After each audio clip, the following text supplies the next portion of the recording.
last time in Renascence, you guys had struck a deal with the resident hermit in these parts, a hag-like entity named Esther.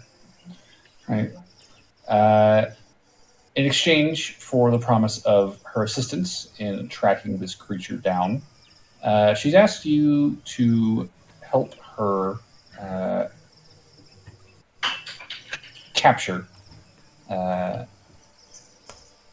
unwanted relative who had come to settle in her territory. The name of whom was familiar to you all, Kotum, a hag that you tangled with once before on Feral. So you took one of her two hound companions, Rancid, and set out for Kotum's lair. Snuck your way in after subduing an outlying patrol, taking one of the Darklings captive and milking him for as much information as you could, sneaking into her cottage and down through the passages, kind of twisting under the earth, until you finally reached her den, where you found her engaged in a private moment with a certain Henry. Seemingly a hobgoblin in her employ, though clearly something more, as you guys surprised them and unleashed your initial onslaught, very quickly subduing Kotum and making short work of Henry despite his attempts to fight back. It was a clean job.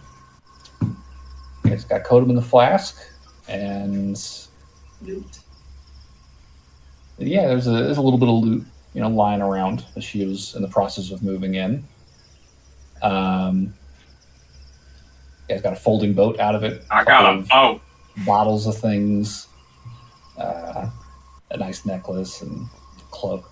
And you guys spent the remainder of that morning camped out in the cellar. Or no, you guys actually camped out in Kotum's cave itself, didn't you? Yeah. Yeah, and just kept a general watch, but as was described to you by your captive Darkling, Shandorsha, you were not disturbed. Nobody comes down there except for Esther and Henry. And to his word, nobody showed up. So you guys were able to get a long rest in before heading back above ground. Had a short conversation with the Mason, who was in the middle of working on what looked to be a very elaborate labyrinth that was going to go up around this house Kotum was building. Told him that the job was basically pointless. His employer was no more, and he gave you what was the equivalent of his business card and very quickly got the hell out of Dodge. He took it surprisingly well. Yeah. He doesn't have to do the work now. He got paid in advance. He didn't care. So, with the sun out, you guys took some precautions to shield Rancid from the sunlight, as you had been warned that he was not to be let out into the sun. So, with a couple of cloaks, or no, not even cloaks, a couple of bearskin rugs draped over his back. Questionable bear rugs. Yeah, very heinous, awful, formerly animated bearskin rugs. One had a hole on it. Yeah. No reason. You guys had set out from Kotum's lair to make good on your deal, heading back to Esther's mountaintop hideaway. It is about mid-morning. The sun is out. The sky is mostly overcast. It is the 16th of the month. Are there any questions before we get started? Who was the Darkling that Shandorsha was going to talk to? Like, there was like a leader guy. I'm pretty sure you just had to improvise his name, so I don't know if you'll remember, but I wanted to write that down. I don't remember off the top of my head. You can make a new name. It does not have to be answered right this second. I don't think it'll be relevant for a while.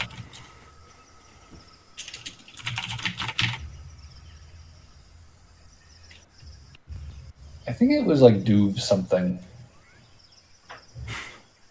I'll write that. Do something. Duve something. I don't remember exactly what it was.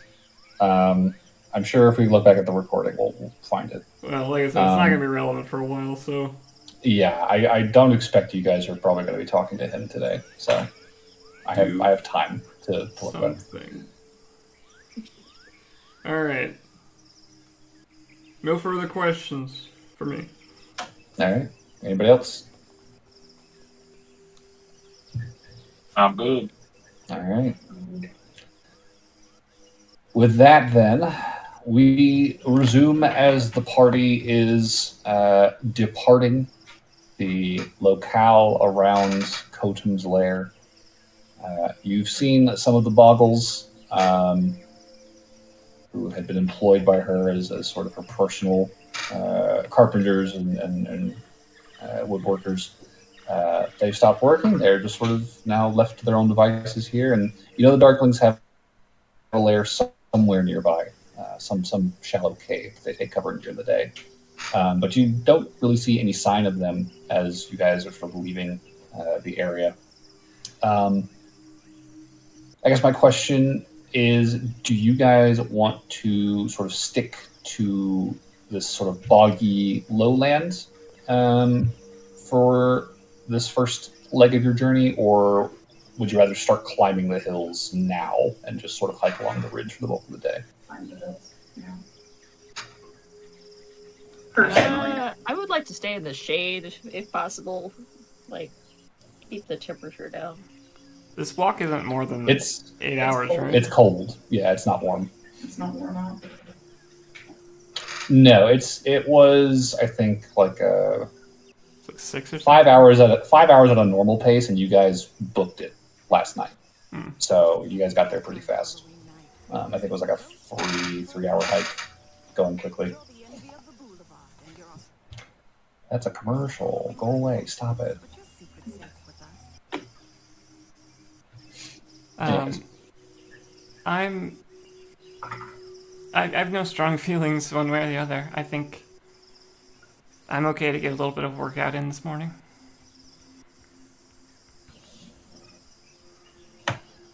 Sounds good to me. I guess I'll figure out how to get my legs up that. Oh, I'm gonna get Bark back up.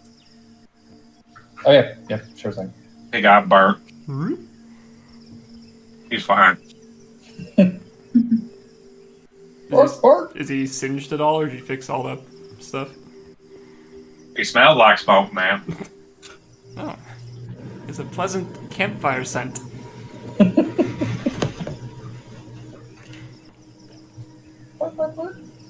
It's like one of those little toy dogs. That, like, is it enough of a scent to get rid of the mosquitoes? There are no mosquitoes. It is the dead of winter. That's why there's no crocodiles attacking us. They're all hibernating. Well, it's a good thing crocodiles don't eat bark. Bark? Yeah, as cold as it is, this is actually a great time to avoid wildlife coming in the winter. There's a reason for that. Besides the big frogs, yes. Yeah, the frogs. But I have this big comfy coat now, so. How cold is it? It's nippy. With the sun out, but overcast, like, you're lucky to get over 40. Like, it's John still doesn't need a shirt on yet.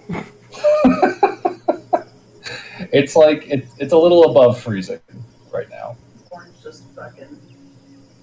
Lord's like, whatever. I live in the icy cold of the ocean. Yeah. Yep. I think the dryness is probably more of a problem for you than the How is cold. it dry at the bog? Dry relative to the ocean. It's a perpetual struggle for Tritons. It's just you can't get much wetter than She has a spray bottle. She'll be actual fine. seawater. Hey, don't tell Lauren how wet she can be. The Aquaman dilemma. There's a bog nearby if you really needed to take a dip. That's fair. I'm sorry. I will not be derailed by your. Don't blame me. I'm cool with that. So, are we climbing or are we sticking to the lowlands? Let's just get the hard stuff out of the way early. Okay, fair. Do I need to like carry anybody up or like drag them up with a rope or anything? I mean, I got rocket boats. Yeah, Barnaby doesn't really have to climb. Well, good for you. Okay, so if I'm carrying a Burberry, do I need to like tie you over the rope and carry you, or like you hang on my back, or what's going on? They just hang on. They hang on your back. You have 4 sets of limbs wrapped around your torso. 2 baby Okay. Bjorns. That'd be adorable. It would. Nah, Alright, just here's my look like, thinking. I look like water wings. They just grab onto one bicep each. I mean, here's my thinking. I get up to where we need to be, throw down a rope, and then someone just grabs and I don't pull. think it's like how big. This is like a whole track, Turns right? into a giant eagle Oh, you can fly. That's true. and flies to the top. Oh right, I And can Bart fly. can fly. Oh, wait, if you're going to fly, are you big enough to carry stuff? Nope. Boo. She's large. Giant eagles can. Yeah, a giant What eagle about the can- Quetzalcoatl thing that I shot down? The dinosaur? Even bigger, I think. That's very big. I can't carry anything, guys. That's a huge creature. I can't. I just can't. I Sorry. just can't do it, y'all. I'm so sorry. The spell unravels if I'm forced to carry anything. She can only be rid by Barnaby. And now that I As think a about it, tradition. it's probably a good thing the Quetzalcoatl didn't show up right now. I probably shoot it. Probably best that Barnaby isn't being carried by a Lauren. Lauren might singe her tail feathers. All right, who wants a ride to Anticotum? If I'm a huge beast, can I carry everybody in the party?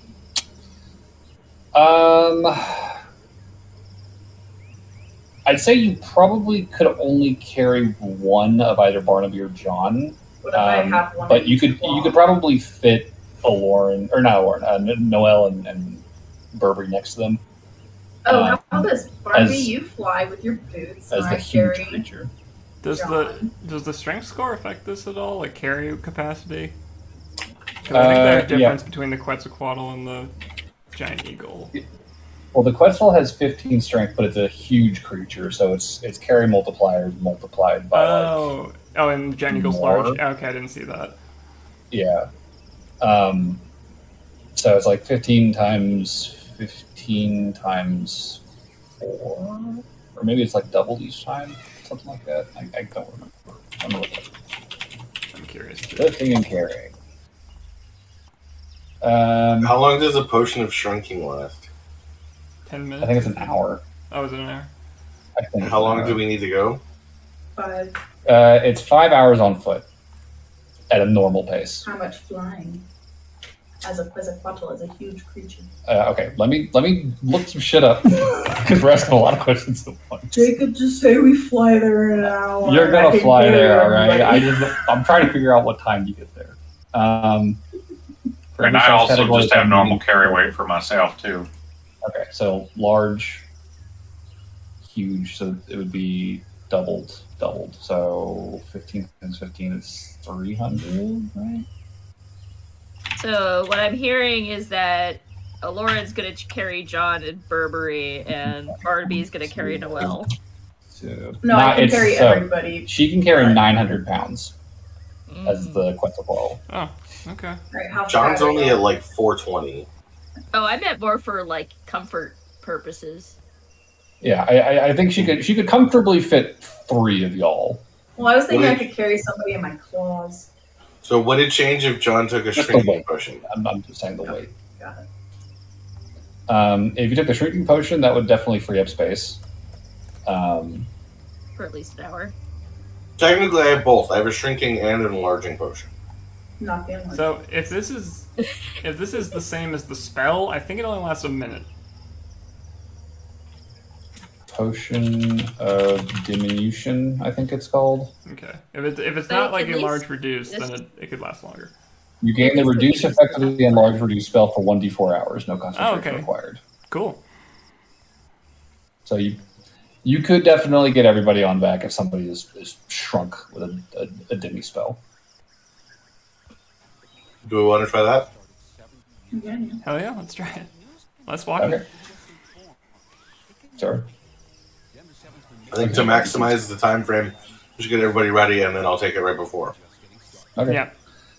You guys get all your packs situated. Aloran will transform into a Quetzalcoatlus, a gigantic pterodactyl thing. Oh, wait. We also He's have to looking good. take. We have to take the dog into consideration. Poor Rancid. As he just stands there staring at you with his bare skin. Does it need to Draped breathe? over. Could it be in the bag of holding or something? I can carry He Rancid. is, Bart can fly. he is a large creature. Rancid's big. He is not going to fit in a bag of holding. I'll carry him. Bart can fly after all. I'll do enhance ability on strength for Barnaby just to be on the safe side. Okay. Fine. So, Is he the size of a horse? like a small horse, yeah. But he's like a skinny ass greyhound builds kind of dog with a man face.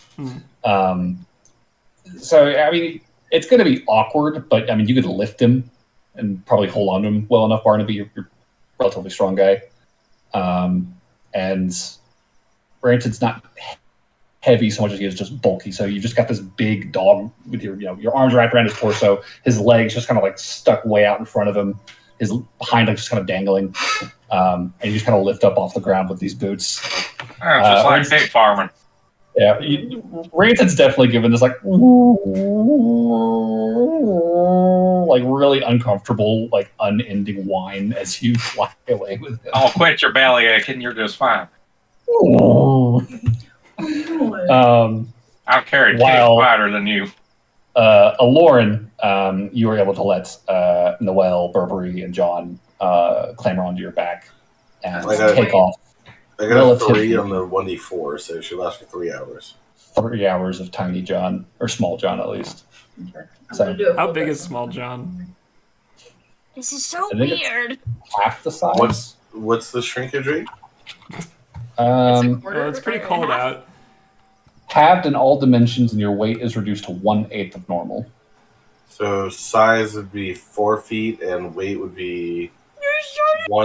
1/8 of 420. Jesus. What's So- 1/8 of 420? I don't even know. 1/8 of 400 is 50. So 52.5. Wow. So yeah, I'm 4 foot, and I weigh about 52 pounds. Oh my gosh. Jesus. He's so cute. Meanwhile, Aloran gives out a majestic "Kurn!" lifts into the air. I And then want to that's shoot the at that, but I can't because I'm holding the dog. Barnaby's gonna have a great. I just imagine Barnaby's carrying like a very weird looking husky, and it's just acting like one. Yeah, basically. Well, no. But don't forget, it's a weird looking husky that's covered with objectively terrifying bear skins. I'm just more thinking like the attitude of a husky. Yep. Yeah, that's definitely the vibe you're getting as you're carrying this thing away. There's Drama just queen. like a husky screaming and So Barnaby, with the boots, I believe your fly speed is 30 feet, correct? Yep. So you are going to be flying for a while. The rest of the party is going to reach Esther's mountaintop retreat almost 3 times faster than you with an 80-foot fly speed. I'm a fine. So if you're flying at a fast pace, you're probably going to get there within an hour. So, We have a mini John for 2 hours. Oh my Can we play gosh. Casa John? in very short order, Aloran, you will kind of arc up from the valley floor and just sort of start gliding at a comfortable height over the hilltops. Just kind of following the ridge of these hills northward, back the way you guys came the night before. I'd like to say at some point, Lauren is going to go really high into the air and do a little loop-de-loop. Into a what? Oh, can I have everyone who's riding Aloran make a dexterity check, please? Oh no. Acrobatics, Baby John. if you have it. You guys may have gotten there quicker, but was it worth it? Oh, I don't know if we're all going to get there now. Is this a dexterity check or dexterity save? Check acrobatics. If you have it, you can apply acrobatics. Uh-oh. Sorry, guys. Just 16? maintain your balance. Okay. 23. Okay. Baby John? 7. I'm gonna use my inspiration. Okay. I'm sorry, y'all. Lauren, if you do that again, I'm going to follow you and keep you sober for the next 3 days. 14. Okay. 14 will succeed. You hear us battle, Lauren? I'm just imagining John, like 4 foot tall, just grabbing onto the feathers and fur, and just like holding on for dear life while his legs flail in the air. I like the cartoon thing where it disconnects and then there's like the cartoon Scrabble in midair grab. Yeah, basically. It's like she flips upside down, you start falling, and then by the time, she's finished with the loop, you land back on her back. No issues. You guys succeed on the check. Nobody has fallen to their death. Aloran is just scaring the bejesus out of everybody. No big deal. But yeah, You wouldn't have had to deal with all that. You'll reach Esther's little mountaintop retreat within an hour. And along the way, you have a very scenic view of the marshlands to both the north and south of these hills. To the north, obviously, is the Brine Hole Bog, and to the south is the Kinwater Marsh, sort of circling Hinola Lake. Any sign of any flying dragons, wyverns, creatures? I'll say give me a perception Whilst check. we venture. Can I also do you a can perception check? Sure. Someone can do it with advantage. I'm helping with this unobstructed view. I'm going to say me, because I get a plus 10. That's fair. I also didn't roll great. 13. Ooh, my first roll's a 19. Okay, so 29. 9. DM. Show me the world. All right. With a 29, so it is overcast, but there's not necessarily a lot of like low clouds, kind of like obscuring your vision. It's pretty clear as long as you don't fly up too high, because there's like that thick layer of gray overhead. So you're looking out over miles and miles of wetlands, and you don't see any large flying draconic looking shapes. There's some flocks of birds here and there. You see, at one point there's like a wedge formation of geese flying, a late migration from the looks of it, but nothing else really that's even remotely close to your size. With a 29 now, I will say, miles and miles away on the north bank of Lake Hinola, you can see in the forests there are a couple of dark columns of smoke kind of rising up out of the gray. Wildfires. It's probably nothing. But yeah, no dragons to speak of. Okay.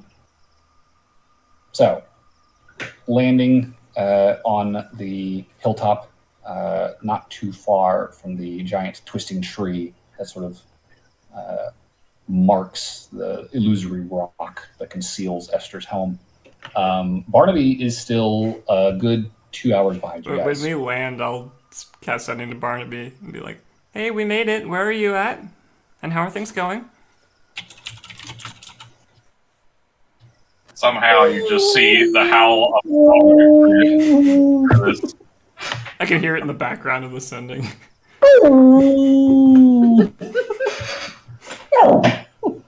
How do you think it sounds? I'm fine, but he just will not shut up. I feel like Alora could go back and get you guys at this rate. Oh yeah, I can fly back. Yeah, you could. I'll Alora, fly you might want to save him. That dog sounded real unhappy. I will fly back to Barnaby's rest. I mean, it's a half hour before you intercept them, and within the next hour you can bring them back. I will say, Rancid definitely does not love the approaching gigantic dinosaur flying directly for him and Barnaby. Would you quit fidgeting? He starts like kicking and squirming.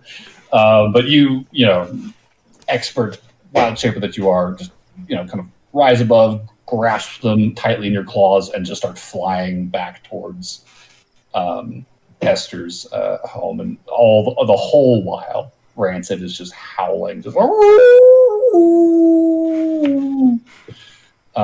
There's something so This is what I'm beautifully dealing with. hilarious about Barnaby holding a husky having a tantrum and slowly flying through the sky. Quit your fidgeting or I'm gonna drop you. So yeah, within 2 hours, you guys are able to sit down in front of Esther's, and Rancid immediately, as soon as he hits the ground, he starts running for the rock and just like scratching at the illusory surface. And seconds later, you see him just kind of like vanish into the stone surface. I'll try and follow. Okay. Yeah, as you walk up, I mean, for a moment, it feels like slick, cold, slightly damp stone. But, knowing what you're looking at, what you're feeling, the illusion fades fairly quickly. And you feel, the heavy, irregular slats of this, rough wooden door that sort of closes her in. And for the moment, it's closed and juggling the lock. Interestingly, it is locked. Did Rancid get in? Yep. He passed through. I'll imagine that it's not locked. Maybe that's an illusion too.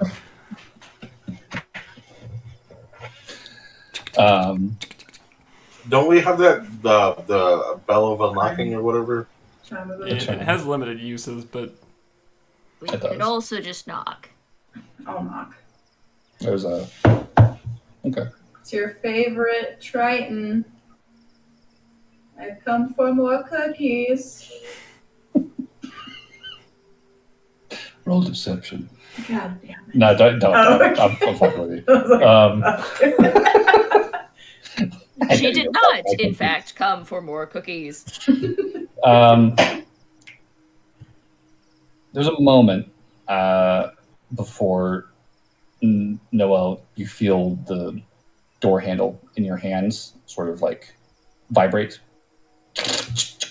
and suddenly feels a lot more fluid. I did and, it. Yeah. All right.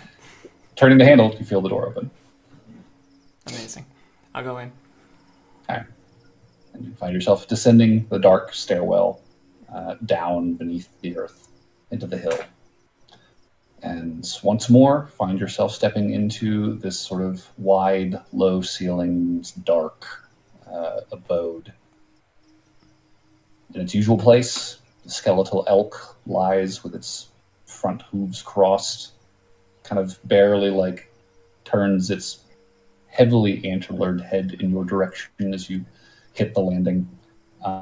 You can see Rank and Rancid on the other side of the room, near a kind of smoldering ember hearth. Rank seems very excited by this, disgusting pile of bearskin that is wrapped around Rancid. He's like kind of prancing and jumping and like turning circles around and like pulling at the legs. Rancid, meanwhile, is just trying, like he is like scraping at his head, just trying to get it off.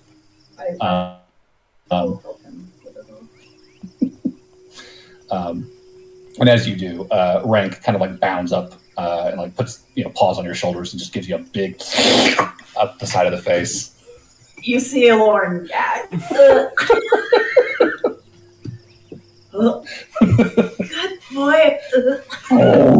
She's trying to hide it, but probably failing. How disgusting. Like you feel this just like long, like unnaturally long tongue, and then like the grizzle of this 5 o'clock shadow against your skin. But all the while, just this vacant animal intelligence behind the eyes. And as you all sort of filter in, you do hear something, on the far side of the chamber stirring, and you can see the curtains that usually obscured Esther, in your conversations, currently dark. There's not a lot of light lit right now, and you see the curtains kind of shift as this long fingered hand kind of parts them to the side, and for the first time you get a rough glimpse of her face. This humanoid but highly exaggerated features, long pointed nose, similar chin with a very sharp jawline, these like piercing yellow eyes kind of peering out through this lank, long, greasy hair, and two gnarly, curling horns sort of protruding out from the sides of her head. And as she kind of glances out of the curtain at you all, she goes, "Looks like you guys made it back in one piece. How'd it go?" Quite well, I think. We've got You need to install a mute button on your dog.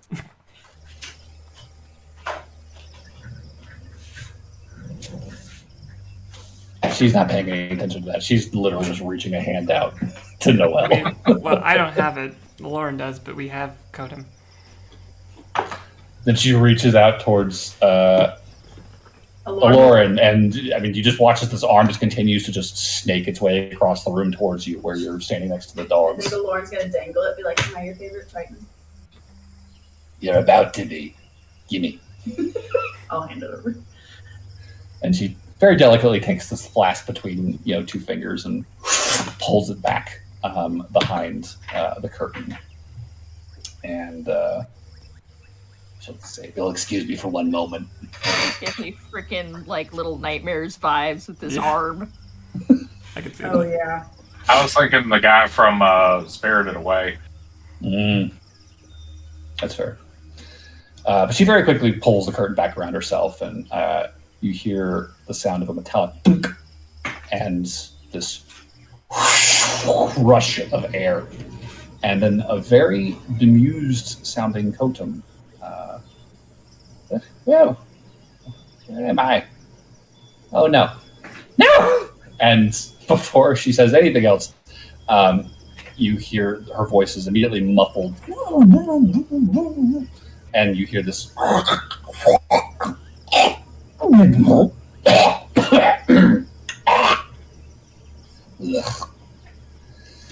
Good meal? I've had better. I was in the middle of trying to eat something right there. As she parts the curtains Hey, again. so is she. Just kind of wiping the corners of her mouth. Well, a deal's a deal. I believe you wanted some assistance finding some sort of wild animal in these parts. Yeah, yes. Come here, boy. Oh. Have a seat. And as she beckons to you, Barnaby, you see her other hand kind of rummaging around behind her for implements of some kind. And she pulls out a small Cast iron cauldron. She sets that down in front of her. She sets out a burner, gets that going underneath it. Are you making gumbo? Small fire. We were Say promised gumbo. gumbo. I never made any promises of gumbo. Now shush. Now this creature you're looking for, my boy. What do you Yeah. know of it? Well, from what I've gathered, it's a camera. And here's a picture I had of it that I drew. Well, not a picture, I drew it myself. She'll extend her hand out to take it from you. And then I remember it breathed fire, posted up paw pretty good.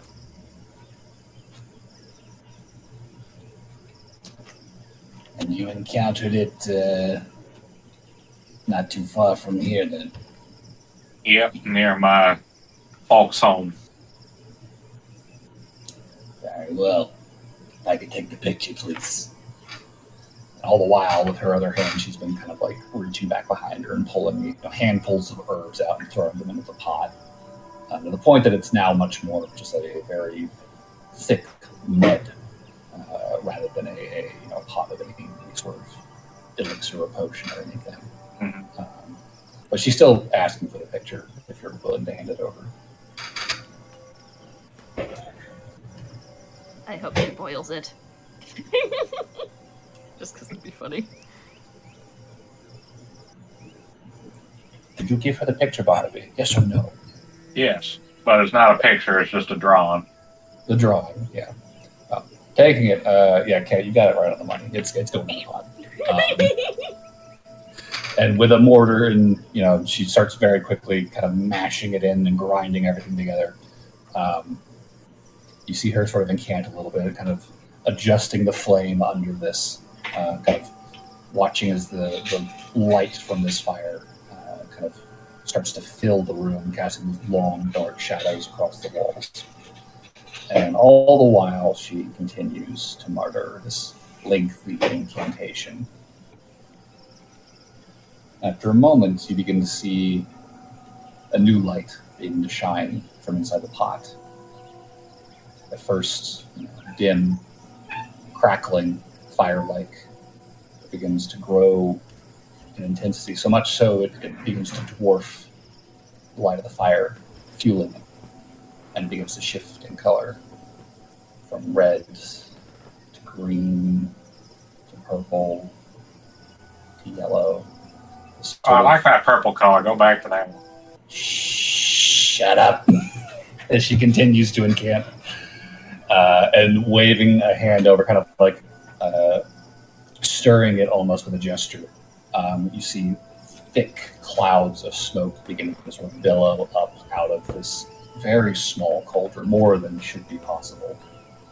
And all the while, the color shining out of it continues to shift, sort of casting this wizened, gnarled face in ghastly relief. And you watch as the light in Esther's eyes begins to grow. You see them kind of roll back into her head. She starts taking deep breaths of this smoke. You see her body beginning to tremble.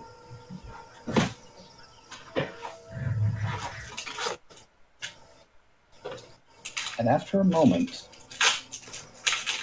the trembling very suddenly grows into a violent convulsion, and you see a very thick stream of black blood beginning to pour down her face from her nostrils.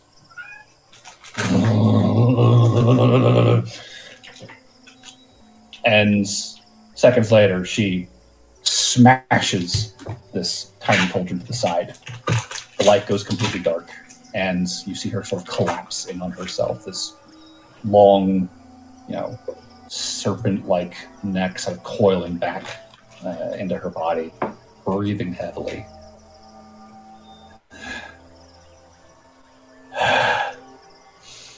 Need a napkin? Yes. Something. You,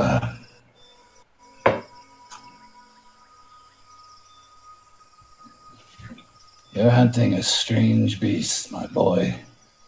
She kind of blots the blood under her nose.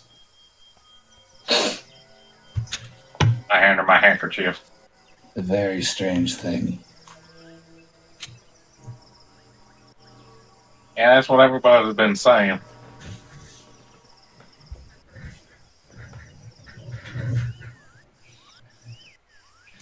It's not far from this place.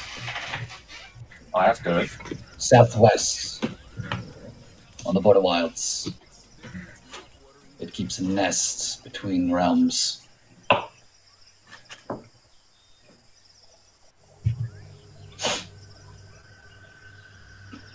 That's between realms. Likely why you got lost in your first hunt. But at the same time, that same creature dwells deep in a forest on the other side of the world. That's where that's bugger been. I don't think you're following. It's in both places. Right now. I don't know if he's just scratching his helmet. What? Does that mean there are two of them?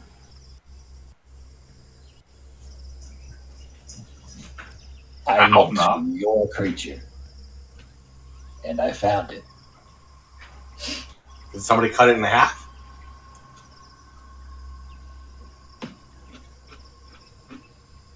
It's alive. Haggard. But alive. Haggard, wait, you mean it ain't doing too good? Well, the one nearby is in pretty mangy shape, but he's big. Bigger, I estimate, looking at the other one.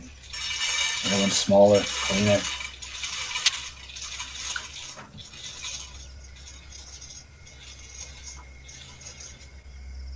She kind of squints for a moment. And she kind of like turns her gaze towards Noelle. When you lot came in here, you were waving something under my nose. Oh. Little box. Yeah, I'll take it out of my bag. I mean, you weren't interested, but I've heard it called something like the Breaker of Gates. And it's got this symbol on the end. Where did you come by that? I think it was in... what's her name? The other hag, not Kodum. Comac? Comac's possession, or maybe it was Comac and Kodum? It was among Cognac? the things. It was not cognac. Cognac.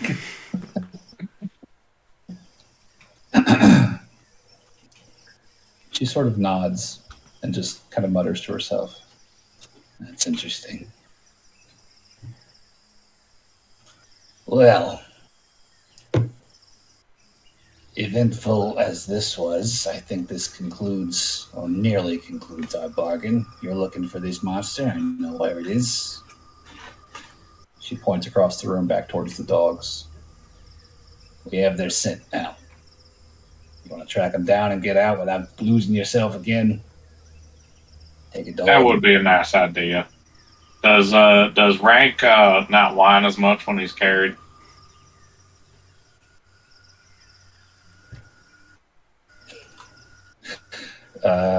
She just kind of says, they're both chatterboxes. Hey, you're not going to get much different out of him.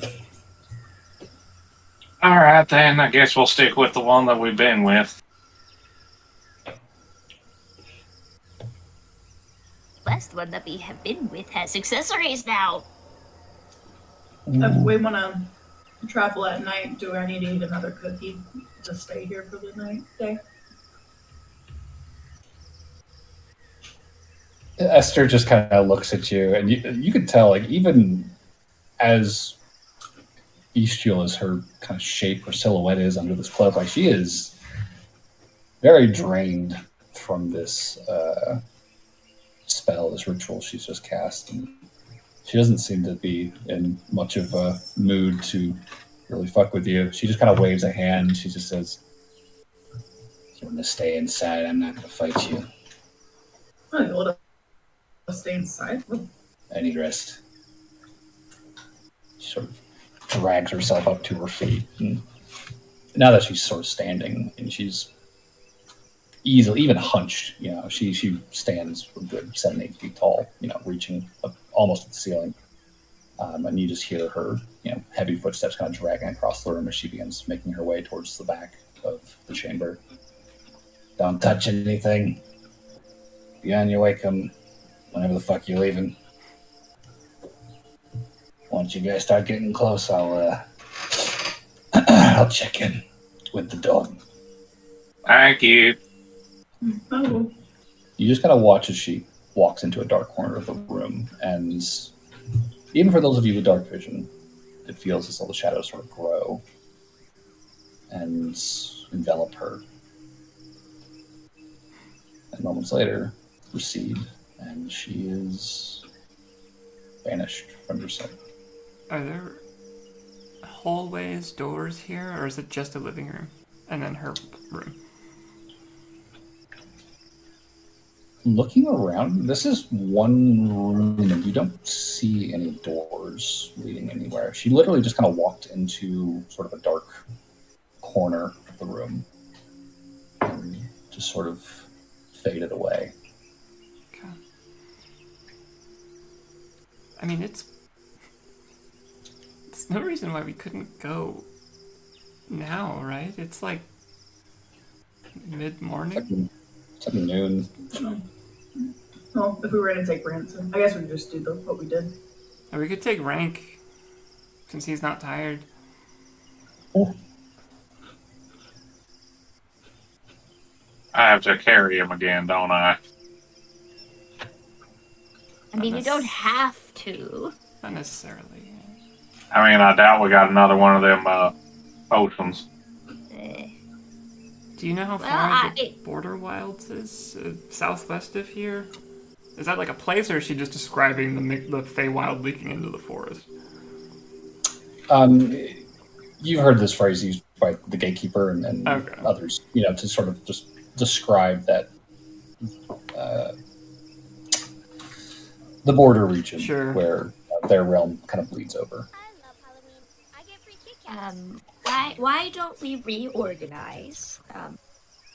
I can travel with Barnaby, and Aloran can carry Rancid in her claws.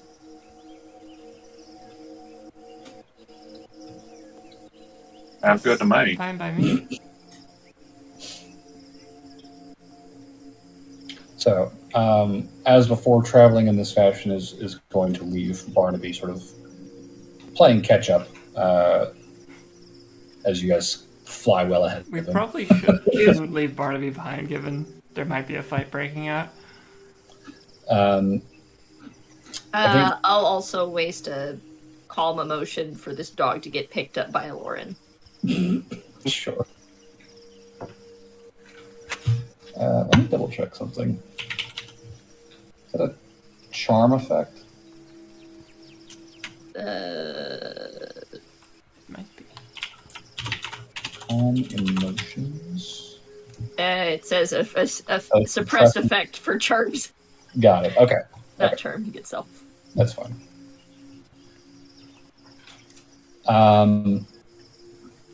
Yeah, I mean, if you guys are wanting to get out of here now, head back upstairs and start assembling your travel plans. I'm still fully topped off, so. Yeah. With Barnaby flying, I believe he's got 4 hours on the boots, Correct. if I remember correctly. So you Yep. got another 2.5 hours that you could potentially fly before you're on foot for the rest of the day. Yep. They regain 2 hours flying every 12 hours. That's how long it takes to make me. The moonshine. Okay.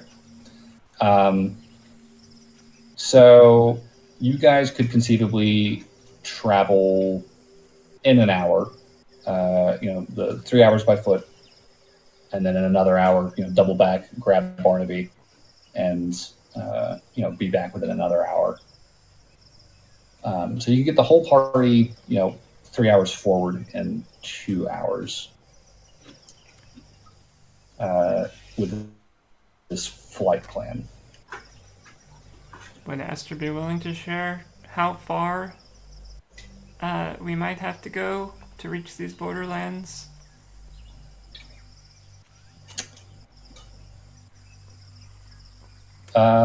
If, say, I cast message toward her. Yeah, do you want to cast message then? Yeah. Okay. Shut up, leave me alone. I just had hit Rem. It's a peace and quiet finally. What do you want? How far?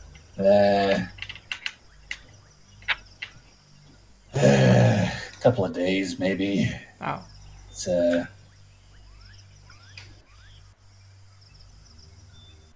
it's a tricky thing, trying to cross the veil.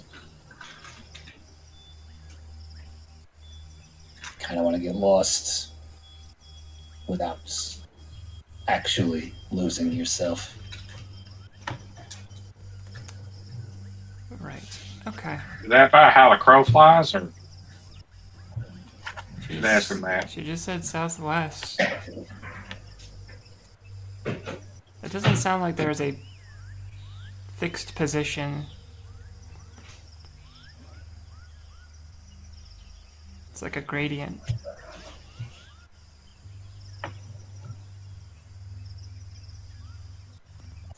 Yep, no time like the present, I guess, then. Where are we on the waylight recharging, by the way? Just in case things go wrong.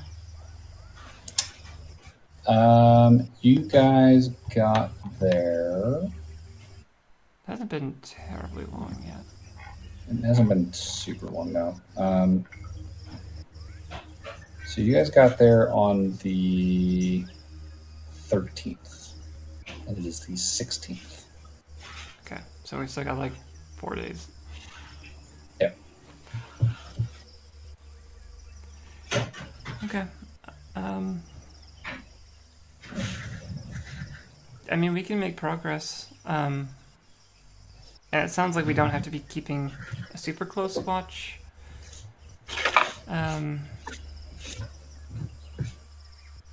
Is it even worth flying? Yeah, that's what I'm wondering. It's like, maybe it's worth flying initially, just to get a good head start. Because at a certain point, we'll need to land so that we can see when we're entering the Feywild. But initially, I think we're far out from that.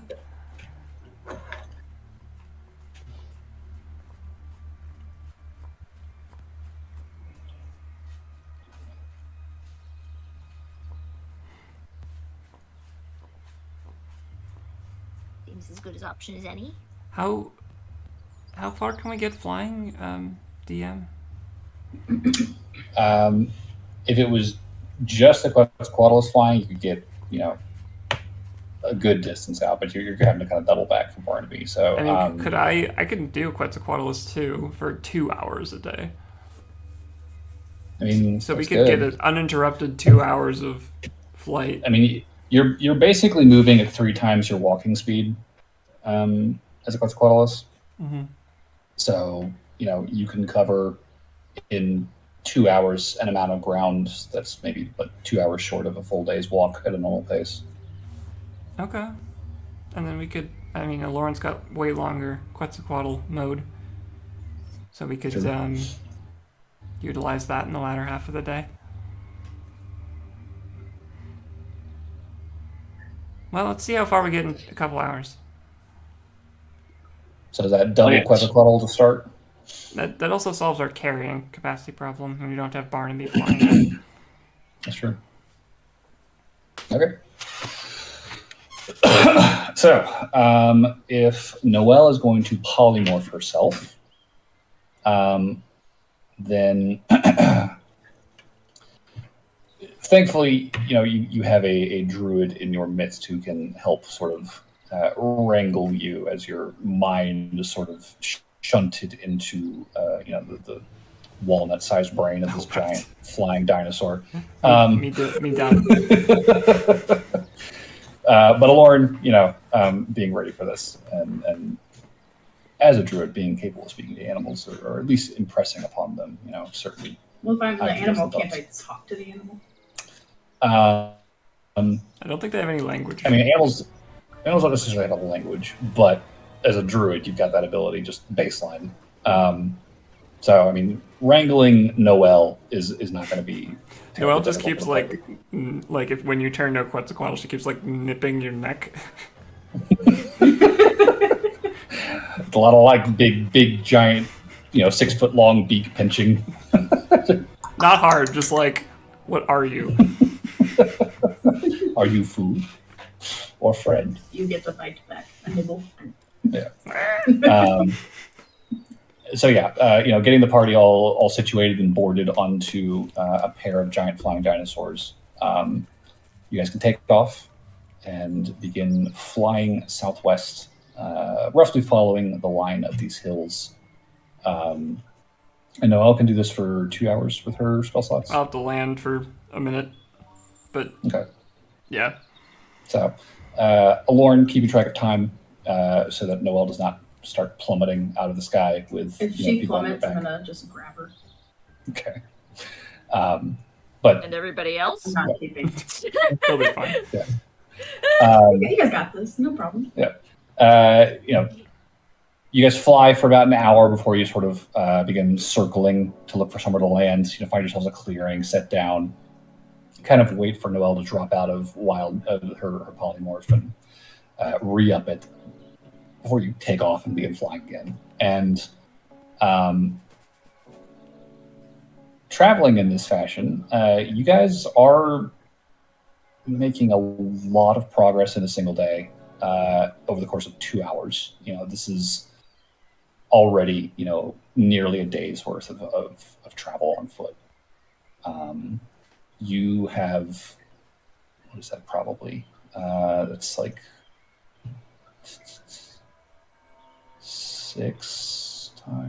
3 times 6, that's like 20, 25-ish miles roughly that you've flown in 2 hours.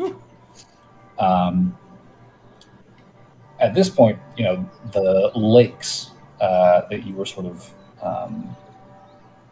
very close to in the other part of the day begin to sort of fade away behind you.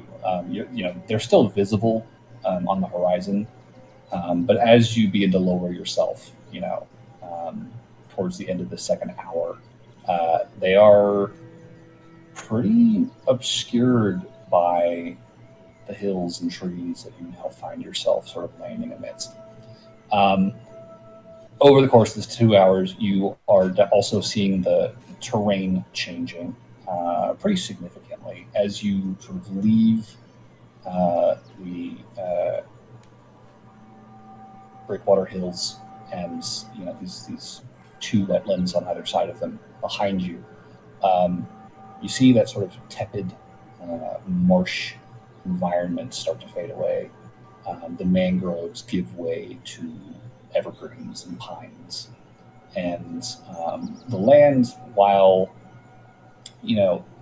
not terribly impassable, even at its hilliest around the marshes, it does start to get rougher. And you do feel the sort of climb in elevation as you sort of find yourselves flying towards some mountains, in the distance up ahead. The spot where you land initially is largely going to be like a sort of a clear, grassy plain that sort of cuts between these pine tree covered hills. And there's a very icy cold river sort of running through the midst of it. Here and there, there are banks of partially melted snow, and traces of ice icicles kind of hanging off the trees and floating in the water. It's probably a slight improvement in terms of the climate. It's probably a little bit colder, but also a little bit drier. The cold is not sticking like it was down in the marsh. And it's quiet up here and windy. You are very isolated at this point, well in the wilderness to the south of Barnaby's homeland. Okay. At this point, it's probably 2 in the afternoon. What do we want to do? Break for lunch? Lunch? Okay. Break for lunch. Yeah, break Fair. for lunch. Sounds good to Take me. a short rest. Okay. Get some wild chips back. Yep.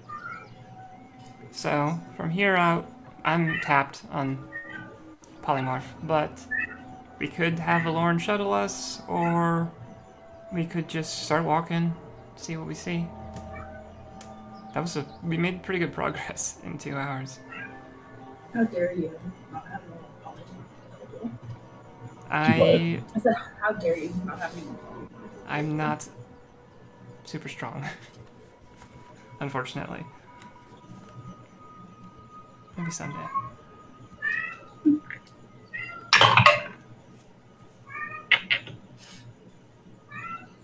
Different kind of strength.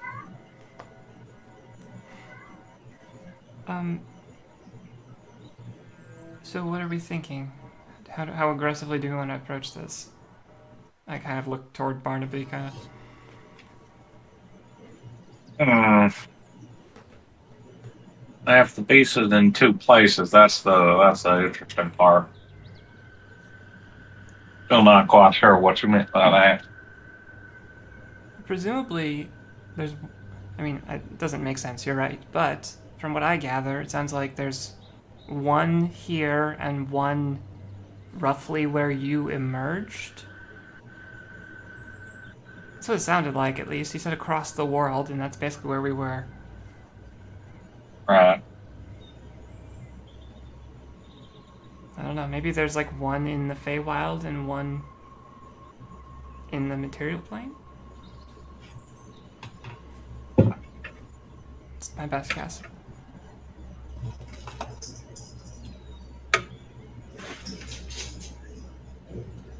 Maybe it Something's was weird for sure. maybe it was more than one critter. I don't remember one during the. Well, to during be that whole fair, Maybe we went through my the only topuses. thing that you showed us was a butt. Yeah, and I didn't draw 2 butts. Well, I know, but like if you were too busy looking at the first butt, maybe a smaller butt was sitting on the first. Could it be like the worms, and when you split them in half, they each grow another half, and so there's 2 now? I hope not. Oh, Ooh, a like a Hydra Chimera. What a terrible idea to give the DM. Maybe you already had the idea. Maybe. Maybe it's stuck in a portal, and its ass is in one location, and its head is in the other. I like that theory the best out of all of them. Same. If we just close the portal, we automatically win. We just cut it in half. Yeah. Unless it turns into 2 animals like Right. worms. We'll have to confirm it doesn't have Hydra power. Do chimeras work on worm rules? Do they regenerate into 2 chimeras? Did she say that the one was more haggard than the other? Yes. So what she said was that she saw 2 of this creature you're looking for. Mm-hmm. One not too far from here in the border wilds, and then one on the other side of the world in a deep forest outside of an ancient ruin. Okay. And the distant one seemed smaller and in better health, cleaner and well fed. The closer one seemed bigger, older, gnarlier, matted fur, haggard, scarred. You know. Excuse me. We're gonna find out one of them is just someone's pet. Maybe. The Sounds reason very that it's fey. taken care of. Let's being all inscrutable over there. What? He knows what he's doing. It's true, the bastard.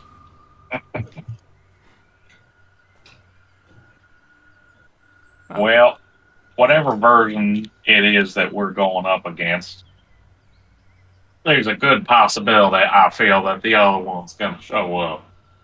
Yeah. It's definitely a non-zero, knowing our luck.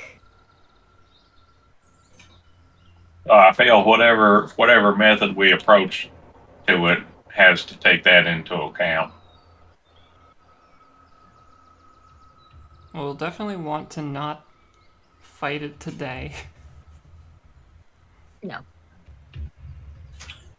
Makes sense.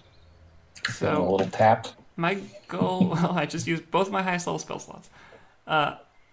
My goal would be, like, maybe we should try and get to, like, the edge of the Borderlands. Like, I don't think sleeping in the Feywild's gonna do us much good. Well, it's just a lot more dangerous. And then focus tomorrow on, making progress into the Feywilds itself.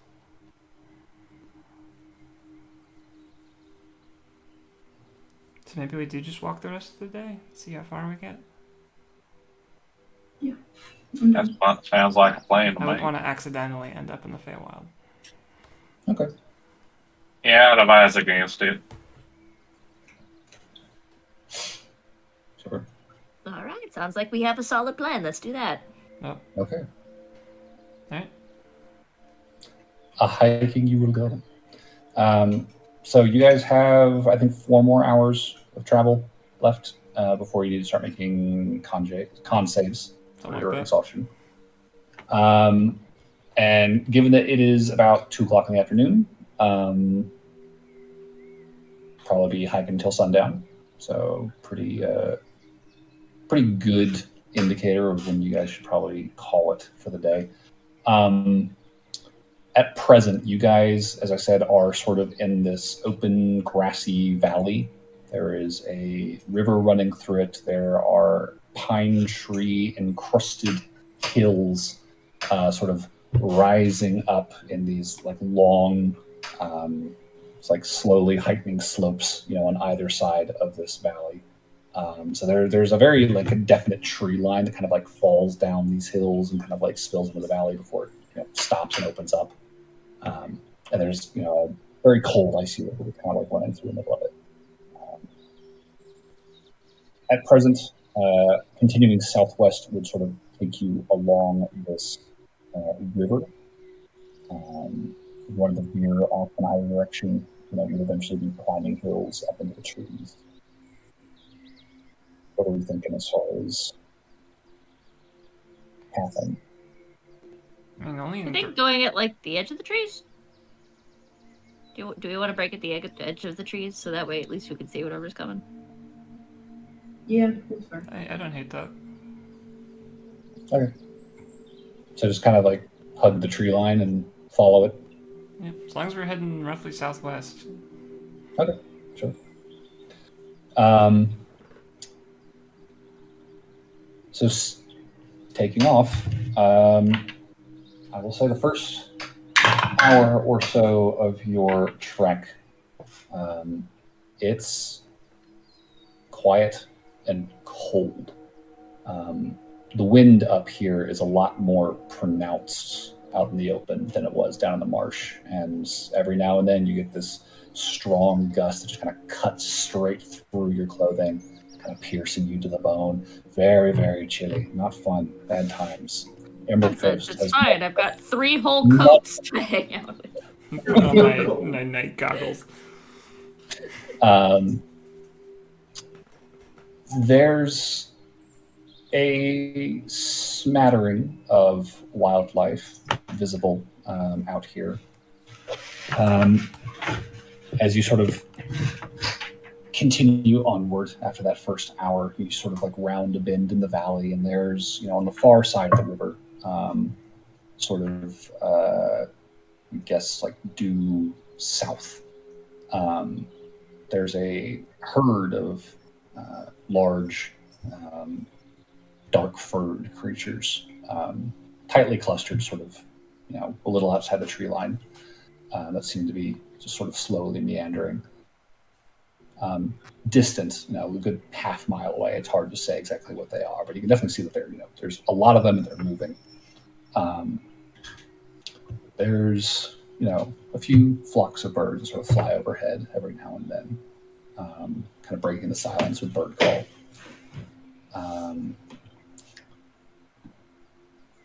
And Lauren and Noelle, with your passive perceptions, as you guys make a point to sort of hug the tree line, I think as you walk and the hours pass and the sun starts to fall closer to the horizon, kind of glancing out of the corners of your eyes, you begin to see these shapes in the shadows of the trees that sort of rise up out of the ground. These strange stone obelisks that are there one moment, and then as you pass a tree and look back at the spot where it was, are gone the next. You start seeing distant pinpricks of light sort of dancing through the trees. And as this pattern begins to emerge, you start to get the sense that this feels very, very close to whatever sort of border realm may exist in these hills. This is a very similar sort of vibe that you're picking up to your experience in Feral as you drew closer to the Gatekeeper's Garden. I forget, in Feral, was there any clear dividing line? The most definite boundary that you remember would have been the stone bridge. Okay. There was a gully that this large bridge sort of arced over. But when we were in the forest looking across from the bridge, we didn't see any notable change in the landscape. It was, I want to say it was foggy at the time. So you couldn't actually see the bottom of the gully, and I don't think that you could necessarily see super deep, like far into the forest across the bridge before you crossed it. But after crossing it, you do remember similar sort of sightings of these sort of dancing lights and strange shapes kind of like emerging out of the dark. I remember, I think Noelle probably keeps glancing up at the sky, like even if it's a little dark out or if the sun's gone down, like, because I remember you describing the sky was very different in the Fey realm. Yeah. Given that you guys are staying out in the open, out, kind of just following the tree line, not necessarily going into the forest, the sky overhead remains that sort of thick cloud cover that you woke up to this morning. There's no shift in that necessarily as the hours progress. Okay. But I would definitely say, by the end of this 4-hour trek, as the sun is definitively setting in the distance up ahead, you both, I think, have a very strong sense that you're very close to the Feywild and could easily cross into it if you were to delve into these forests. Okay.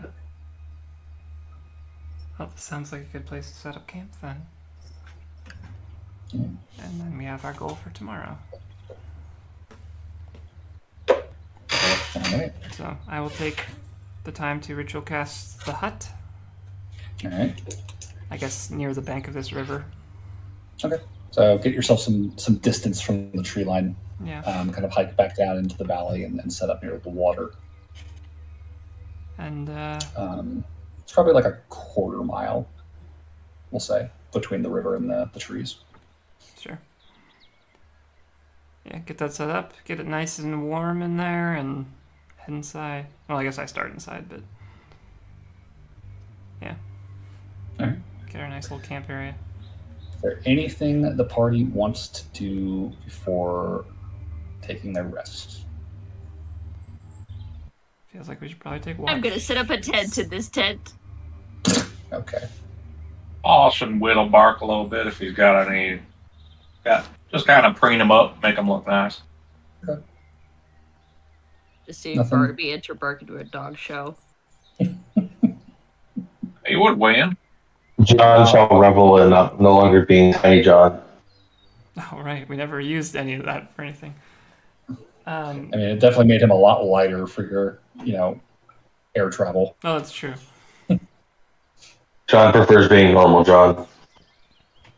I miss Tiny John. He was so cute. Tiny John. That was cute. See the Rank misses Tiny Dog too. Or Rancid. Which one did we take? Two. We took Rancid again. Okay. So that way I'd have to redress. Sure. So, who's taking first watch, if any? I can take During this watch. rest. If we're in the hut, do we need to take watch? Or... I Okay. like taking watch just to be safe. If anything can dig, the hut does nothing. It's more of a bowl. Yeah. A very protected bowl. It's a great bowl, but it has a weak point. And that's Dispel Magic 3rd level or higher. Yes. And burrowing. And burrowing. Just wake up one morning and there's like the... You just hear digging sounds. Yeah, I'll go Marsh first. stands out. Okay. Go ahead and give me a perception check. Oh, good roll. That's a 23. Ooh, very good roll. So, setting up camp here, as the sun goes down, the winds shift, and you've got a good, half hour of just cutting ice cold, blowing through your camp. The hut does a lot to alleviate that, but you can still hear the wind whipping around the outside of your dome. And the sun sets pretty quickly up in the hills and mountains, so it gets dark pretty early, and you're sort of at a loss for light with this intense cloud cover, at least for the first half of your watch. Thanks to that wind, the clouds begin to disperse during the second half of your watch, and here and there you do start to get, patches of starlight that sort of help illuminate a little bit of this valley. And despite the remoteness and the bitter cold outside, there is, a sort of pristine, still beauty to this completely wild, untamed country. And the 23, you are very confident that there is nothing approaching your camp, Okay. or that ever draws close to it, and your watch will pass without incident. Sure. Toward the end, I think Noel's just going to use a spell, ascending on Jade. Mm-hmm. Just saying, hey, been about 3 days since we got here. No clue what time it is for you, but it's evening here. Hope things are going well there. When does your mission start?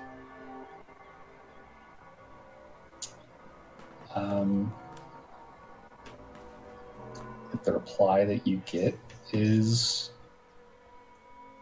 probably a lot more chipper and awake than you feel right now. It is almost noon. Hope you sleep well tonight. Things are very well. We are nearly ready to depart, actually. Our ship leaves at the end of the week. Can't wait to see you. Okay. Good luck. And with that, I will. I guess I'll wake up. Lauren. All right. Lauren, wake up. Yeah. What? I've lowered the dome's temperature to 69 degrees. That's why it's so cozy. Exactly. Time for Perception check. Yeah. You're asleep, gosh darn it. He's trained his body. It just rolls out of the. Out of the dome. Alright. I'm going to bed. Okay. Lauren, if you will please roll perception for your watch. I don't want to. Lauren goes back to sleep. Okay. Everyone dies. I'm just kidding. 14. 14. Okay.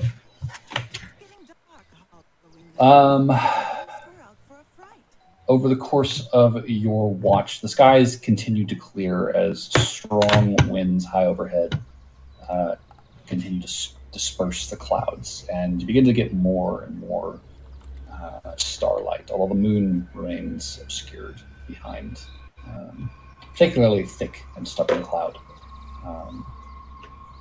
off to the east.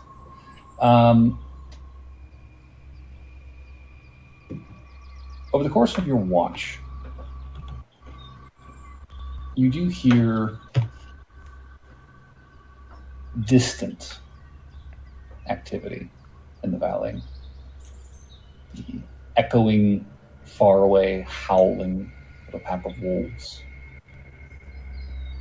somewhere off to the west on the hunt.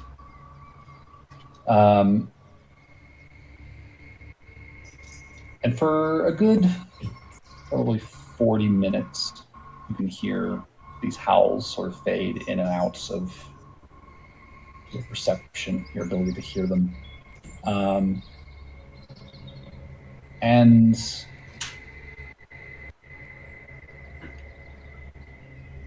listening, you're pretty sure they're not necessarily getting closer. Definitely sounds like they're moving, but they seem to be sort of like distantly sort of circling your position, just sort of arcing their way across the valley. You're pretty sure they're not coming this way. Cool. I'll let the next person know. Well, that's the first hour of your watch. Oh. Around the hour mark, about halfway through, you begin to hear another sound. This time coming from the tree line to the north of you. Okay. Somewhere beyond it. This rumbling. You hear cracking sounds. The distant crunch of wood breaking, of branches rushing against something large, charging through the undergrowth. More wolves? And then you hear a chilling scream that just cuts through the air. This high, shrill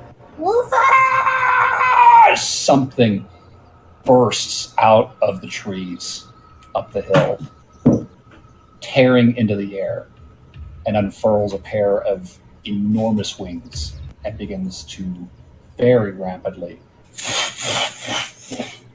take off towards the north, flying out of the forest. Barnaby, it's moving. It flew What? away. The thingy that we're hunting, it just flew away to the north. Oh, son of a... Someone raise this to... I get out of the bubble.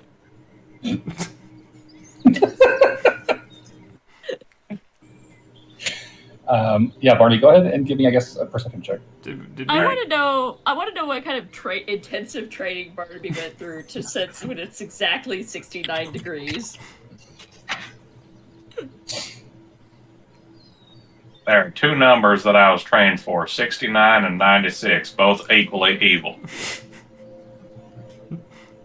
Wait, is this a familial thing?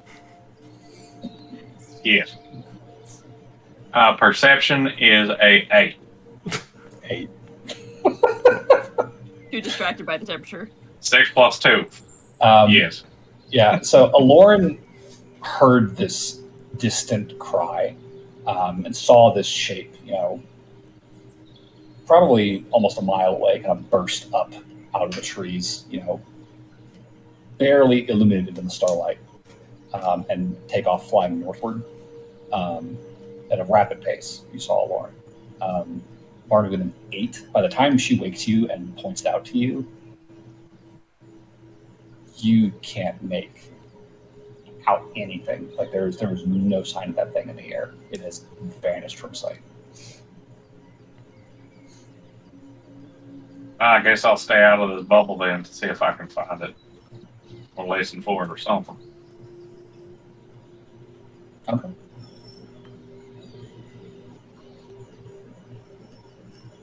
I'll say go ahead and give me a perception check then, if you want to keep watch for the next shift.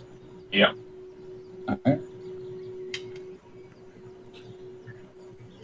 A little better. 9. 9. 7 plus 2. Ooh. I can help you. Can I go outside and search for it with Barnaby? I mean, it sounds like he's just keeping watch outside of the hut. Okay. If you want to go after it, that is an option. You could definitely try to. That means it's not going to happen. I'm not making any promises. I'm just saying you could if you wanted to. I don't think we gained anything by chasing it. Yeah. Okay.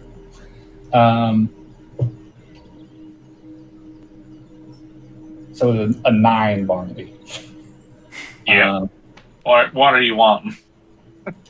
Yeah. You're not seeing any sign of this screaming, flying creature. You do occasionally hear, the distant howl of wolves off to the south.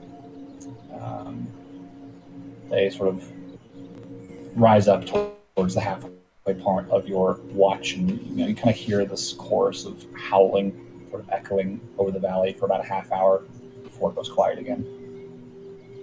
But beyond that, nothing passes over your watch. All right. Burberry. He must have been hearing things.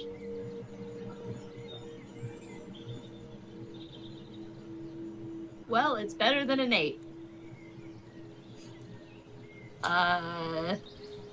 11.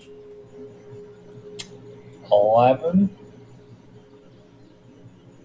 Okay. And I'll try to stealth. I'll try in vain. I'm just gonna say that right off the top of the bat, because Burberry trying to drag Barnaby anywhere is not gonna happen. But try to drag Barnaby back into the tent without waking him up. Go ahead and give me a stealth check, I guess.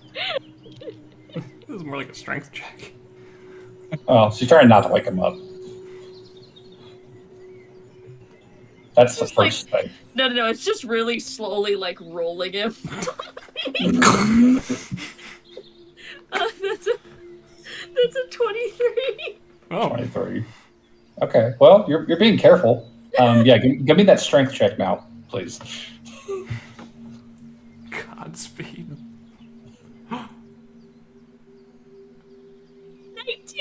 Oh. Hey. Okay. Yeah, with two of you, I think you could,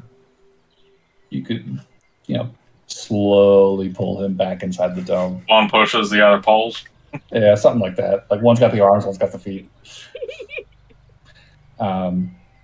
Just very slowly slide him back in. And I'd say, with an 11 on perception, you're probably more preoccupied with this errand than necessarily keeping a strict watch out. Oh, can I get the dog to help me on this one? Maybe. Yeah. Is he proficient in perception? Yeah, sure. Yeah, he can give you advantage. Oh, cool. I just meant like nice. The 11's the high. Okay. Okay. Yeah. With an 11,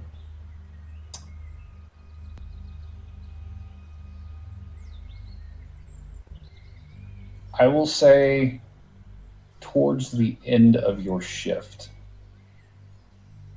as the sky is beginning to brighten, the sun's still not quite up, given that it is pretty early in the morning.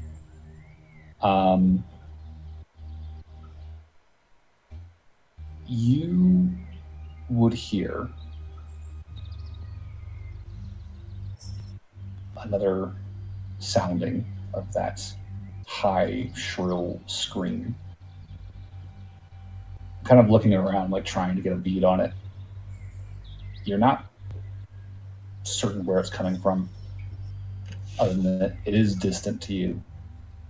It is northward, and not long after that scream sounds, there is a distant, thunderous rumbling as of something heavy colliding with the ground.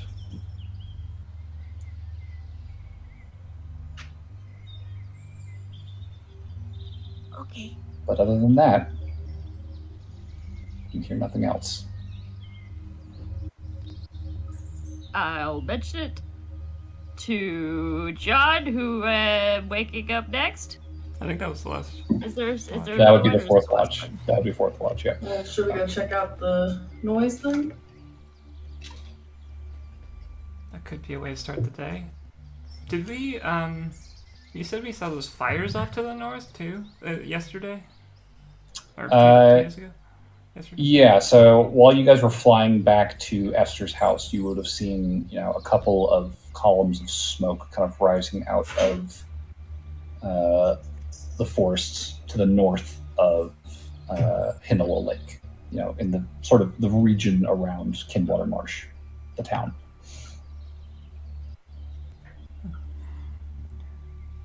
We certainly could.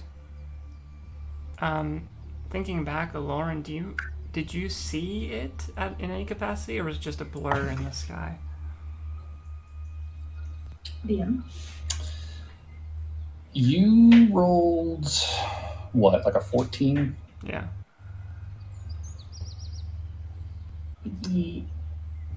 Tonight? Yeah, I wrote a 14 tonight. Yeah, on your watch. Yeah. You would have caught a glimpse of, what you assumed were a pair of very large, wide wings.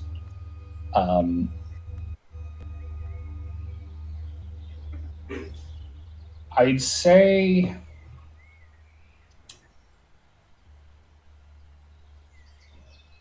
you don't really have a good idea of necessarily the shape or silhouette of this thing beyond just like there's like this shadow of wings flapping against the stars, right?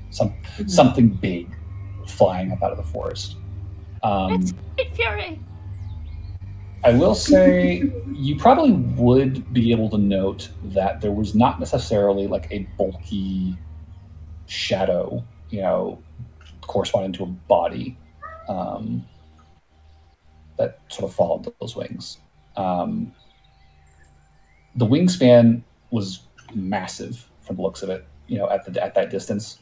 But the actual creature itself did not seem to be like a terribly bulky creature. Okay, here's a stretch. Thinking back, way back, to when we were escaping Willem. I remember there was a day where we saw a wyvern in the distance on the alternate path we didn't take, flying around. Does Lauren's description at all match something like that?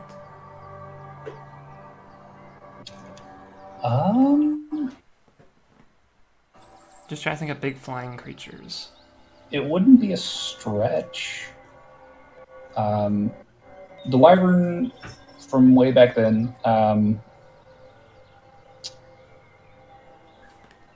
probably would not have like a massive hulking body, right? You know, I mean, it's a big creature, but it's also got to be lithe enough to be able to lift itself up with its wings. And, you know, this creature looked to have, you know, massive wings, but not necessarily a massive body. It's not a huge stretch. It's plausible, Okay. for sure. Well, we could go track down this creature. I have a hunch it might be dragon adjacent. But every day it doesn't seem like it'd be wise to fight it on the same day we want to fight Barnaby's creature. I was saying we go hunt it down just in case it is the creature, because she said that the creature that we were hunting down was not in the greatest shape. That's true. So a creature that fell from the sky, it's not in the greatest shape. Yeah, it could be. Because Barnaby has seen the Chimera at least once, in part. Does that description match the Chimera closely? Barnaby has a very... I mean, he drew it, so I presume he saw it. Yeah, no, I mean, He's been a bit, though. He's seen the back end. All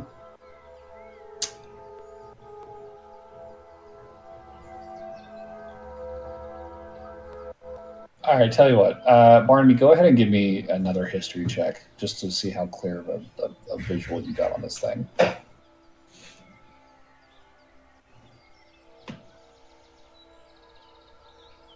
On a 15 plus 10 plus 5. Oh. Okay, fair enough.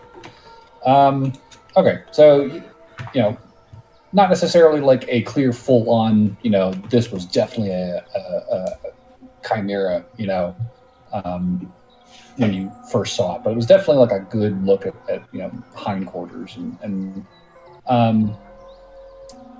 the creature that you saw back then when you were tracking it before you got lost, definitely a muscular, sort of imposing stature to this thing.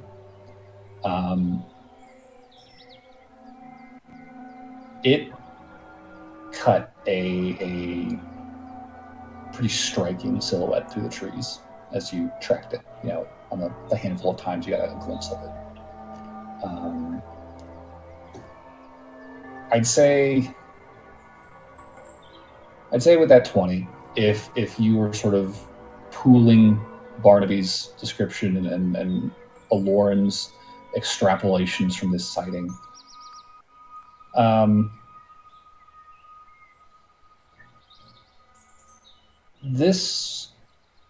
if this is, you know, Barnaby's chimera that you're tracking, right, does not sound to be what Aloran saw last night.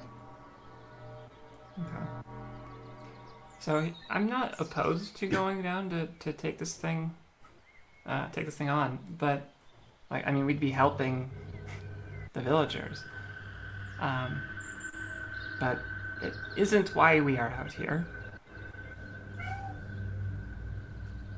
So it's kind of more just a question of how altruistic do we want to be today. I am open. Open? Yeah, we can do whatever. I mean, I'm always down for some altruism. I just have a hunch it's not going to be the Chimera, but Barnaby, if you want to aid the villages that are being attacked by this thing, which is probably what we're gonna come up against. How deadly could it be? Why not? Wait, do you have something on your list? Let me check.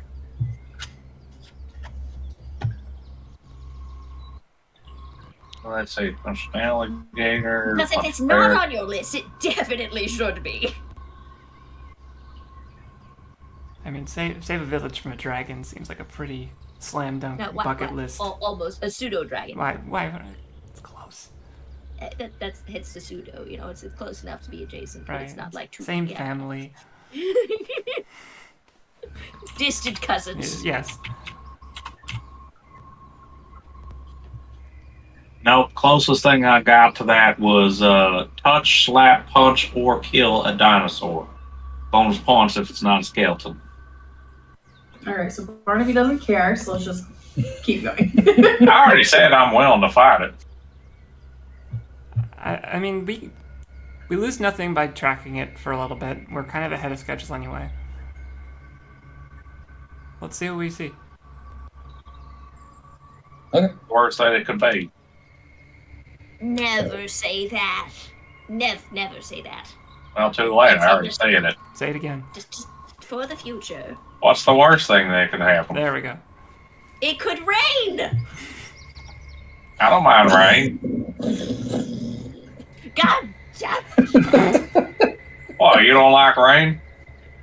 Oh, you don't got a helmet to do the flip flap on your head. That's pretty nice. I have a hat, but it just seems very self-fulfilling. If it rains, my coat's gonna get real heavy. Oh god. Yeah. I mean, we could like pass without a trace and just go see what we see. Sounds good to me. Sure. If Aloran is willing. Yeah. Okay. All right. So then, investigating the flying creature from the night before. Yeah. Last place Aloran would have seen it was taking off to the north of your current position, and Burberry would have heard it, presumably landing in roughly that vicinity as well. Did it sound, I don't know, even reasonably close, or was this like dozens of miles away? It would have been about a mile away. Okay. But it would be beyond the tree line, up in the hills, up in the forest. I mean, we gotta go that way anyway. All right. So, gathering yourselves, you begin your trek on a new day, a new morning, up into the pine forests of southern Hinola Wood. It is 10 o'clock your time, so I think this is a good place to take our break. Yes, because I need to drain the lizard. Okay, yep. You should really just let Well, that I'm lizard. just saying it how Barnaby would say Let it. that lizard go, man. Poor lizard. I gotta drain him first. Just let him. Never mind.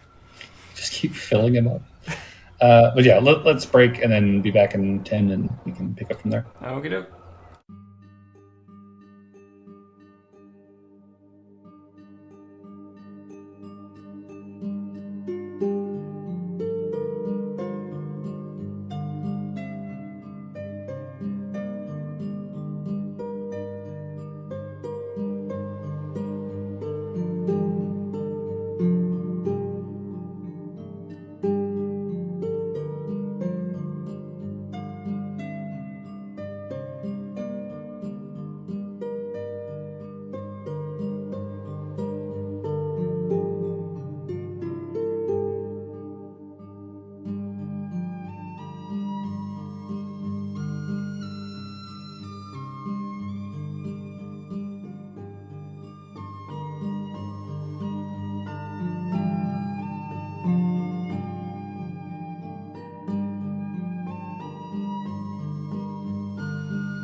So, it did not take you guys long to reach the tree line.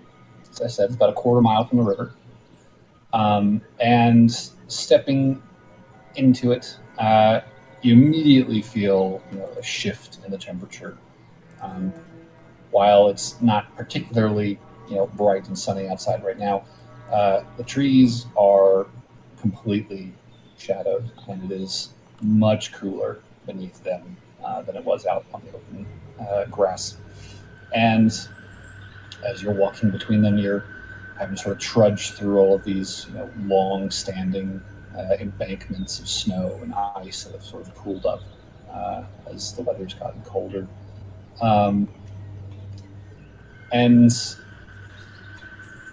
almost immediately, within 5 minutes of you guys really getting into the trees, Rancid has his nose to the ground and is now sort of winding his way around the party, sort of circling them through the trees, seemingly searching for the scent of your quarry.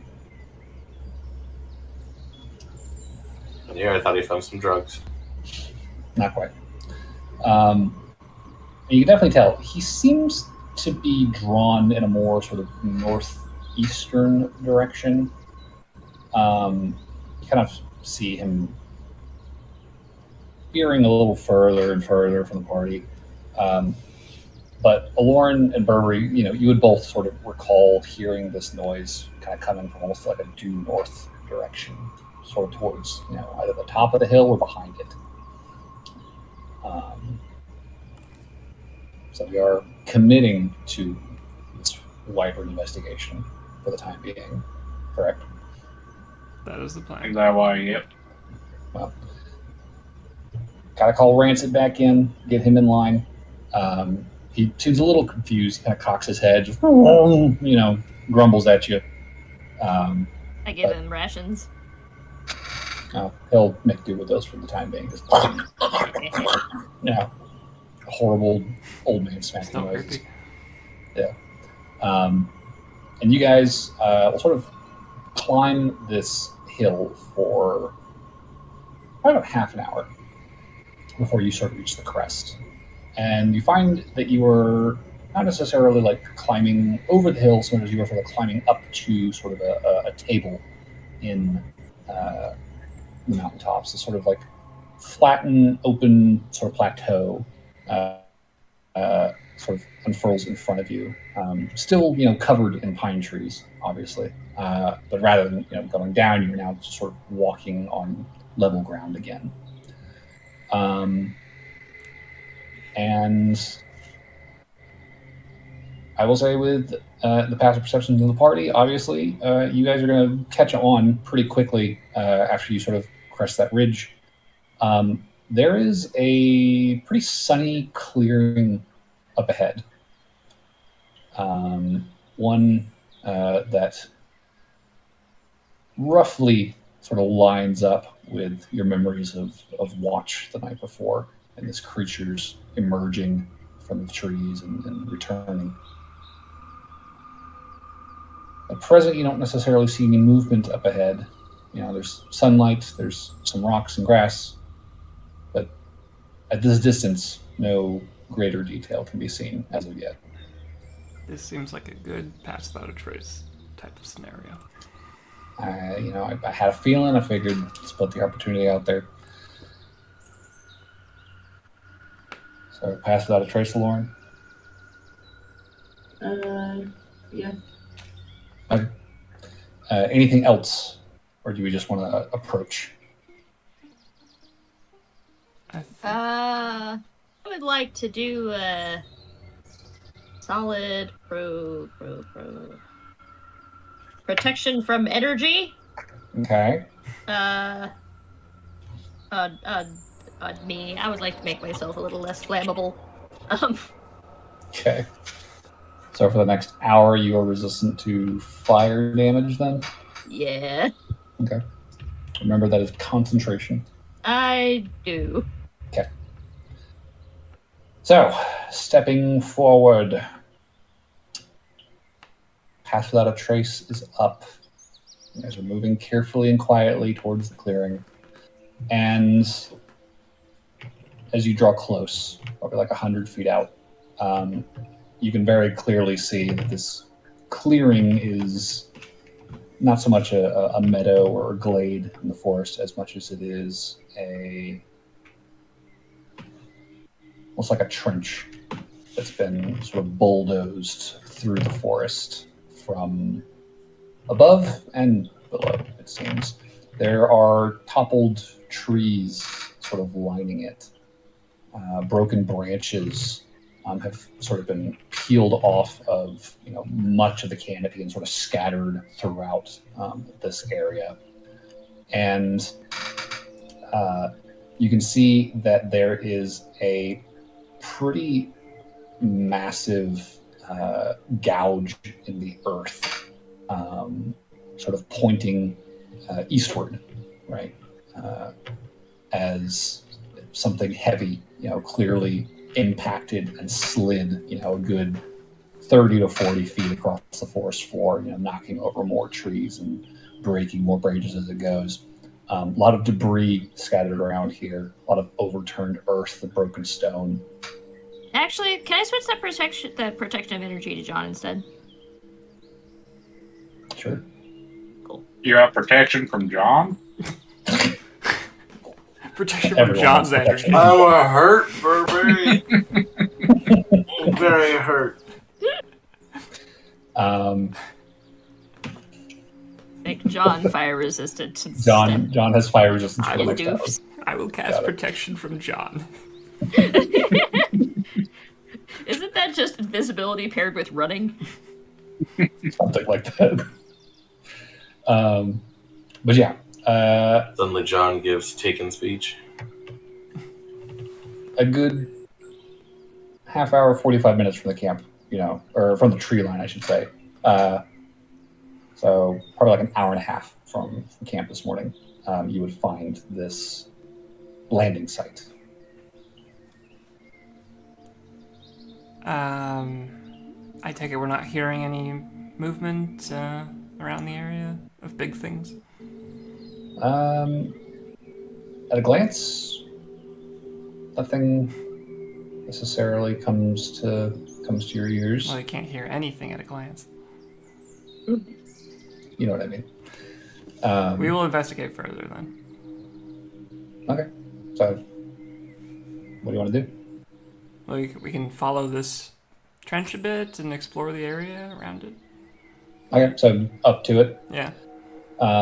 Sure. I'll say give me an investigation check. Might I assist someone? Like, say, Barnaby, perhaps. Or investigation or survival, I'd say. One of those two. I could try and muddle my way through a survival check. If I can find my character sheet. There it is.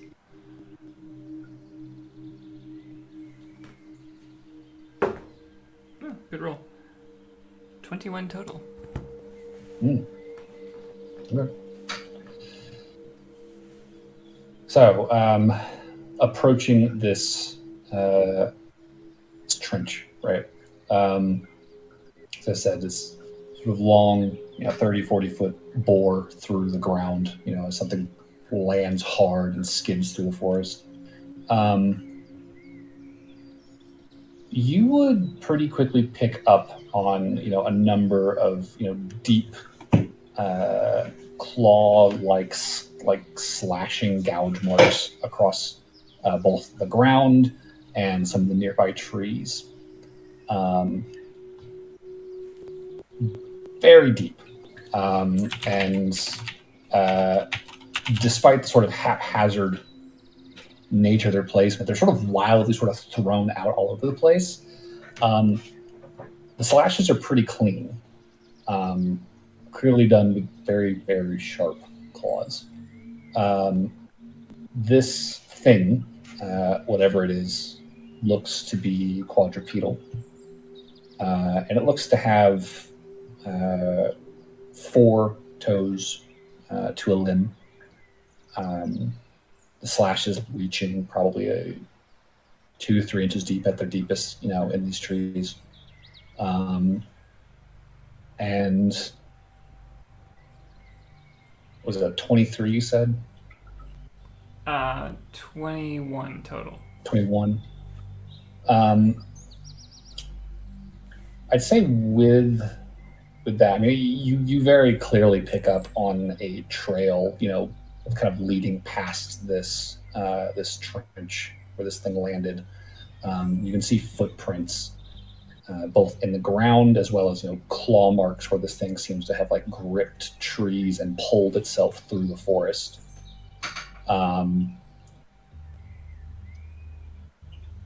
think you find against one tree pretty early on this trail. Something catches your eye, a strange, vivid green amidst all of the dull grays and whites of winter. And stepping up to it, find that there is a kind of fleshy peel of 2 or 3 scales, that seem to have just caught on the bark and peeled off as whatever this thing was just tore past it. And the scales are, roughly the size of your hand. Wow. Can I try and dislodge one? Yeah. I mean, it comes off relatively easily. It's lightweight, but very, very hard. Wow. This is a particularly sturdy feeling scale. And it's like a shiny green. Not shiny, vivid green, but very like dull matte in color. And remind me again how this, like, dragons aren't a thing as far as we know on this world. They're long extinct. Yeah.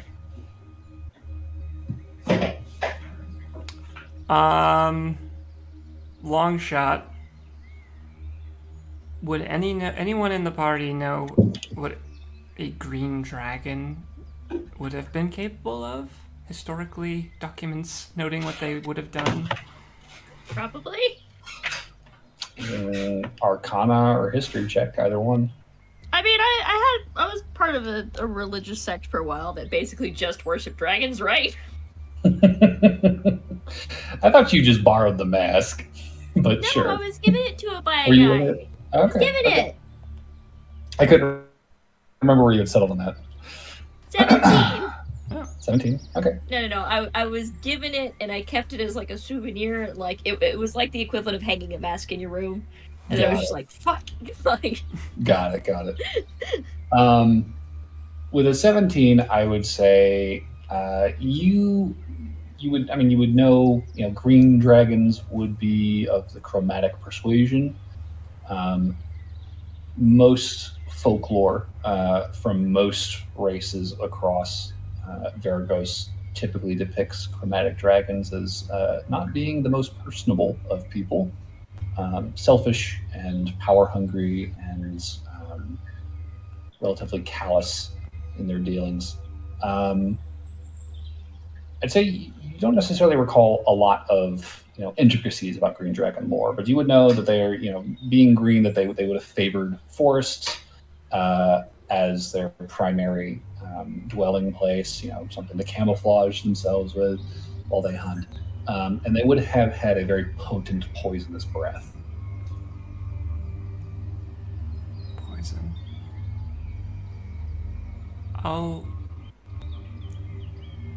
I guess I would petition the party to look around for any sign of creatures that have died of poison recently in the area.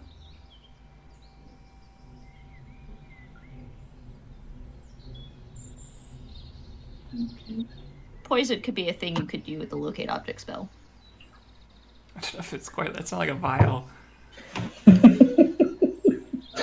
But Like searching for like an elemental poison. well, it's 24. ooh. 24. I mean, it's crazy, but like this looks like a green dragon scale.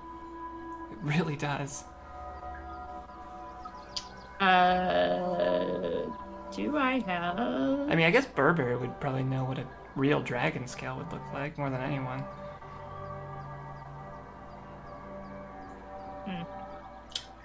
With a 24 from a Lauren on, I guess, perception. Is that what that was? Yeah. Looking for victims of poison in the surrounding wildlife.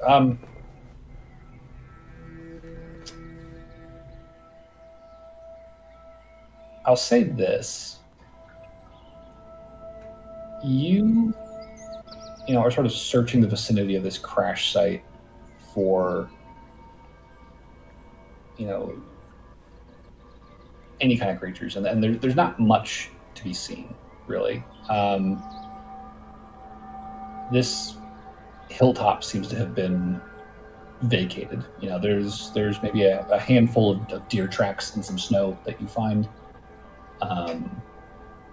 Maybe 5 minutes off,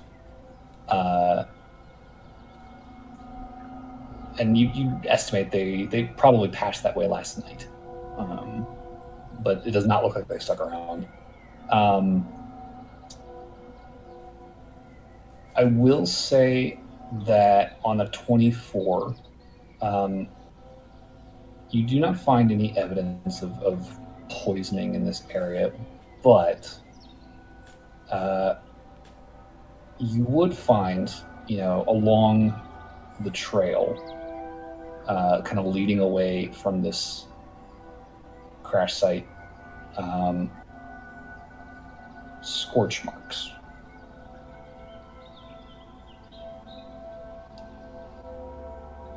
Two deep, black, almost boreholes, side by side, probably about 2 feet apart, and maybe like 6 inches in diameter, that kind of punch into a pretty thick tree trunk and left this like blast of black carbonized kind of ashy residue all over it, as clear a sign of fire as you can find anywhere in the forest, but very, very peculiar in its arrangement.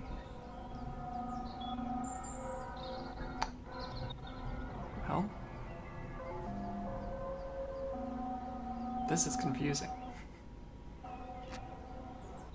Maybe it is the Chimera. They're part dragon, right?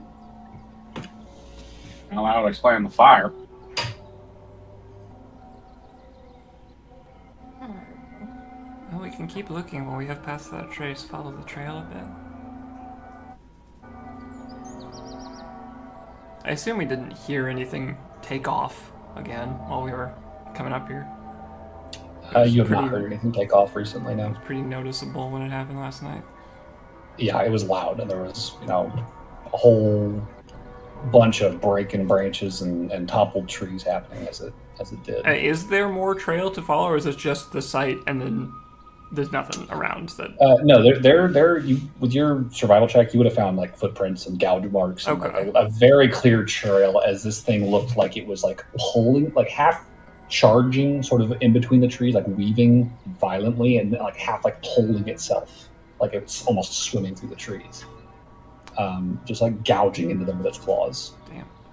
Yeah. I am going to switch up my spell slots using my thingy, and I will cast Identify on this scale. Ooh. Okay. As a ritual. Smart. Fair enough. That's a good idea. If it just says green scale, I'm gonna have a hernia.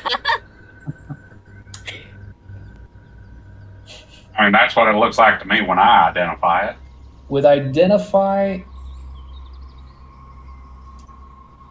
this has a sort of faint ambient magic to it. Nothing as distinct as a spell or an enchantment, so you don't really get a lot of information off of it with this spell.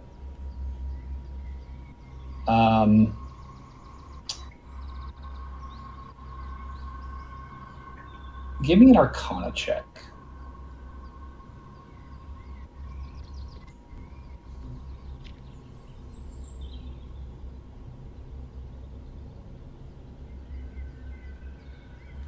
No. What'd you get? An 8. An 8. Ooh. That's with a +5 in Arcana. Do you want my? Does anybody want to assist me? Lauren's offering inspo. Well, I could also, if it's, are we looking for like magic? If we're identifying a skill, isn't that technically like nature? Well, she's casting Identify on it. Could I use my nature skills as a druid to help her identify it while she uses her magic? Because it's technically some sort of animal that we're trying to figure out.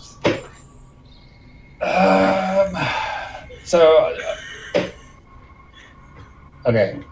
I'm a druid. I will say yes to that, but not on this specific check. So we can do your check in a second.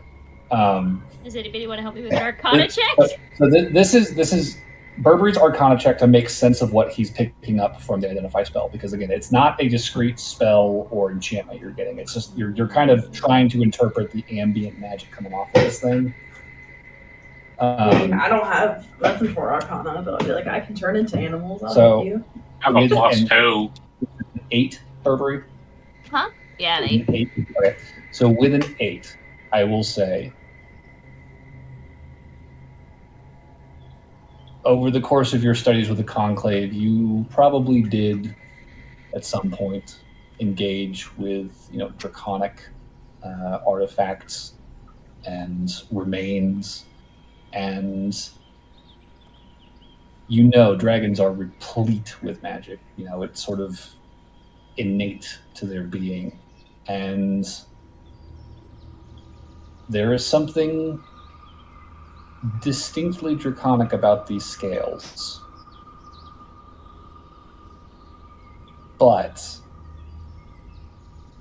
there is something else at play here. And with an 8, you're not sure what it is. But it's some kind of distortion or a complication to this read. There is something more to them than simple. The scale is lying to me Dragon somehow, and I magic. cannot figure it out. I got a +2 to Arcana if you want me to help. Lauren, Yeah. I know you wanted to do something. Yeah, I'll try to figure out, do a nature check or something. to see Okay. What it is.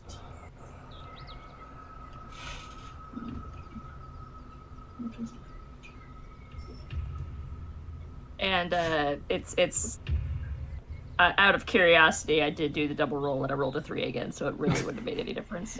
Or no. Touche. I tried. 19. I 19 did on my nature. what if. Yeah. So, Lauren, you are very confident that this is not simply a wyvern or a lesser drake of any kind. The size, the strength of the scale, this is definitely something more than Dragon? what people are familiar with today, that are still out and about. Dragon? Signs point in that direction, I think. Dragon? So can I ask an odd? Does any of this seem like mechanical in nature? 100% natural. Okay. I found this big cog on the ground. No, because when Plant was talking about the unusual punch marks in the trees. So scorch marks that look like they were bored in. There was two scorch marks about 2 feet apart on a tree trunk that kind of bore 2 or 3 inches in, and there's just like a blast of like charred. Blast. So that's what made me think, well, maybe this isn't a natural thing, because normally things that breathe fire don't bother boring holes before breathing fire. It's not a precision tool. I mean, I think the only way we're going to find out what this is keep following the path of destruction. Ooh. Did I take locate object today? Because there's probably more of these. No, I'm definitely taking one of these. How many are there? I do have locate object. I would like to it's locate like 3 object scales green held together dragon by scales. like a thin layer of like flesh underneath. Well, I'm gonna take all the dragon skills that Noel doesn't take. Can I have? Well, we need one for Burberry. Okay. Me, So- Burberry, and Noel each have a dragon. Okay. It's about the size of your hand. Yeah, I would like to actually. Yeah, no, that's fine. I would like to cast locate object on this type of dragon scale, and then if I feel a large cluster, I would like to head towards that. I'm going to put my dragon scale in my bag of holding so you do not succeed. I mean, it's okay. I think you're not far away. Yeah. Okay, so the way the spell works, you can locate a specific object known to you, a specific object, right, as long as you've seen it on close within 30 feet at least once. Alternatively, you can locate the nearest object of a particular kind, such as a certain kind of apparel, jewelry, furniture, tool, or weapon. So, like, if I did the nearest object, I would just ping my friends. Yeah. I would say if you wanted to try that, I think Warren's got the right idea. It would be a stash these things more situation. Okay. Let's do it. Okay. So with a locate object up, I'd say you would feel a pull, roughly following this trail. This trail is like really haphazard, like winding through trees. Mm-hmm. You feel the pull in a very direct direction, pulling you sort of roughly northeast of your current location from this crash site.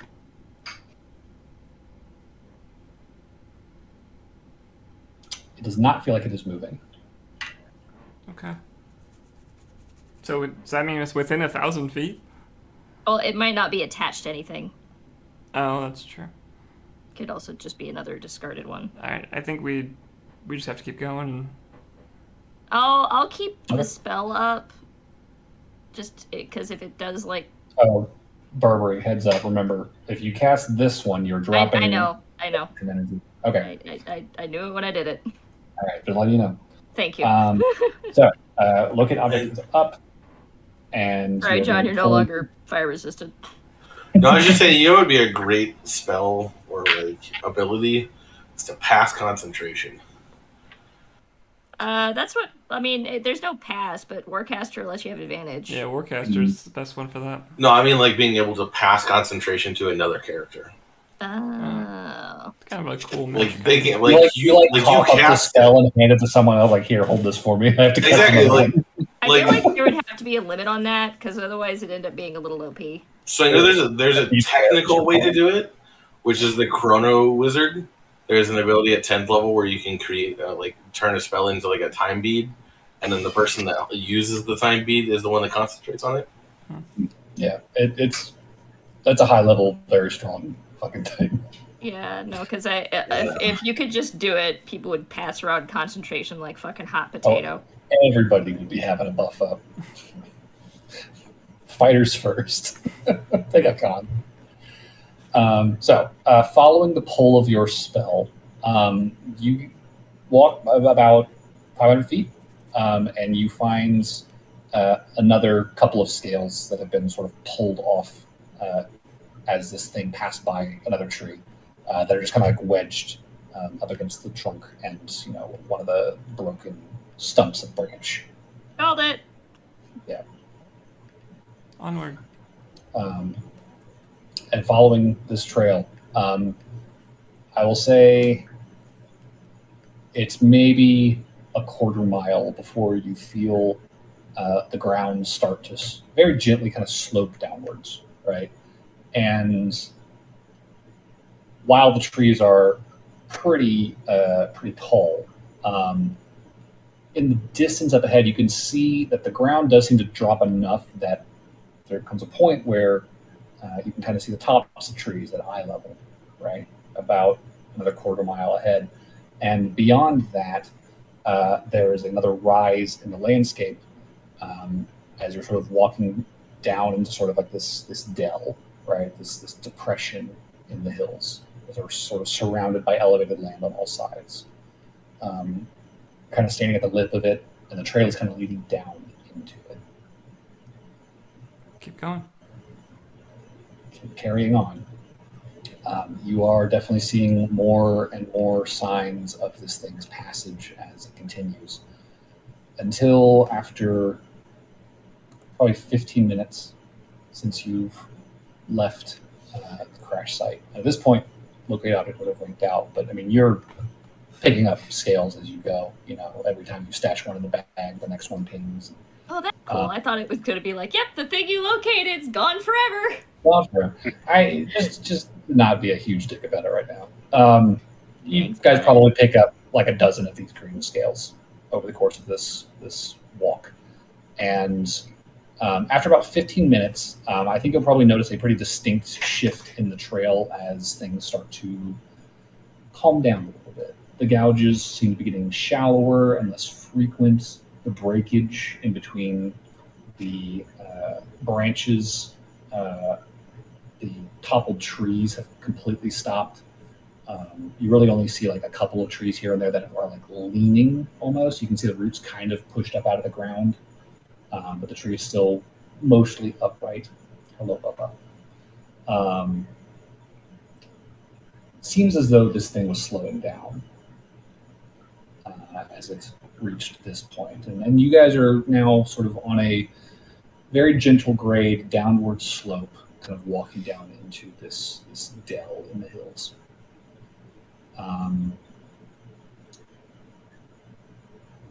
And Lauren, with your passive perception being as stupidly high as it is, you don't see a dragon, but you hear something in the distance up ahead. There is this irregular pattern, but relatively steady, consistent pattern of shifting branches with the occasional creak of wood. And oh my God, Tenzin.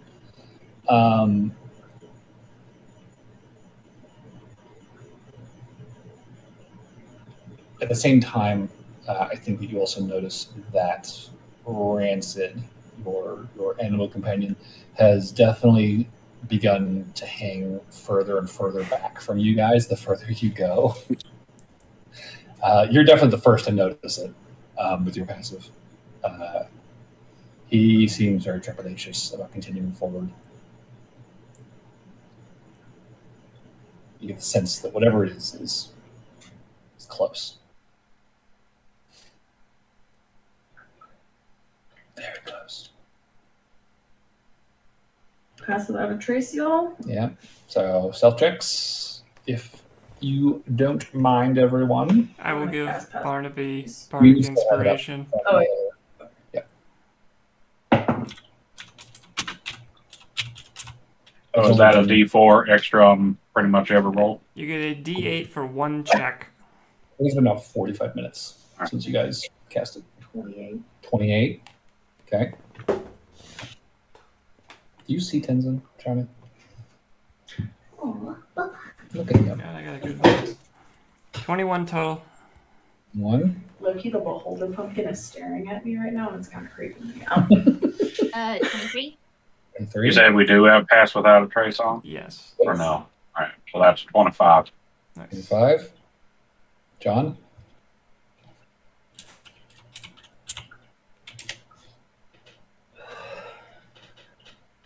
Johnny boy. No, Johnny boy, the stealth is needed.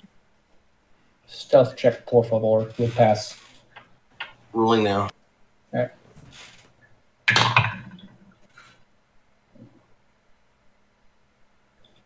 Tenzin, what did you roll? 24. 24. Okay. So, good rolls. Ranton did not roll great, but... Sorry, that's 27, not 24. 18. 27, you said? Yeah, sorry, I thought my stealth was +4, but it was +7.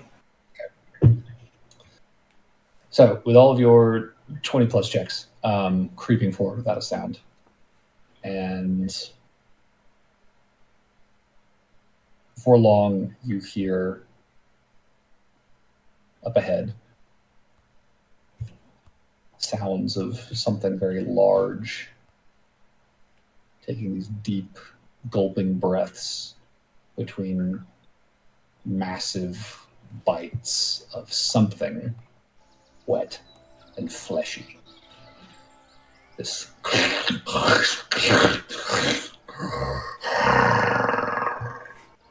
kind of reverberates through the forest as whatever this thing is, its very presence seems to set the entire dell on edge. Creeping forward, between the trees, you can see a long, green, slender shape, about 12 feet tall at the shoulder, you'd guess, with a long, whip-like tail trailing behind, and an equally long neck kind of arcing up and then back down as it gorges itself on what looks to be a pile of cows. 3 or 4 of them. Oh, no. Its body, you can kind of see, elbows and knees kind of protruding from behind the mass of its wings, which are folded pretty tightly against it. As I said, it's long and slender. Definitely not a bulky creature despite its size. And as it eats, it pulls its head up out of the carcass and sort of looks around. And you see this thing has this short snout, much shorter than any dragon skull you've ever seen, with a pair of very thick, or not thick, excuse me, thin, long, snake-like nostrils on the nose. Very wide open mouth lined with needle-like teeth that are probably a good 3 or 4 inches long, and set over the mouth a pair of bulging, milky white eyes, probably a foot in diameter each. Do we get the jive that it's blind? The eyes have an almost like ethereal kind of like ambient light to them. It's hard to say. They seem to shimmer in sort of the dappled sunlight kind of filtering through the tree branches. And aside from this, it has this sort of mane of long kind of flowing green tendrils that sort of like unfurl from the jaw and the jowls. And true to the evidence you found, its entire body is coated in these plate-like mossy green scales. Definitely draconic in stature, but the most uncanny, bizarre dragon you could imagine. What the hell is this? How far out are we from it? I'd say at this point, you guys are.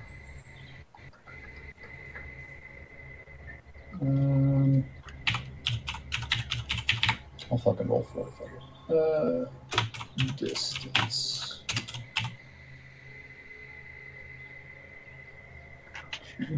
Wow. Okay. So you guys are about 90 feet from it, I think, at this point. Okay.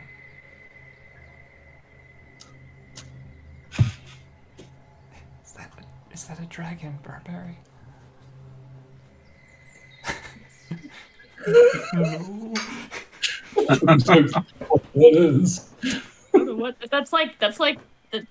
I think a good description of it would be like the pug equivalent of a dragon, where all of the dragon part was just bred out of it. That's a good analogy.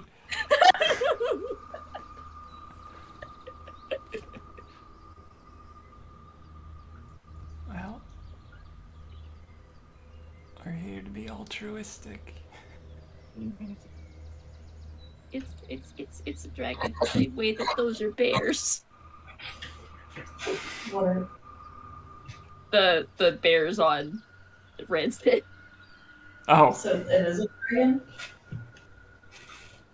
It's a parody of a bear.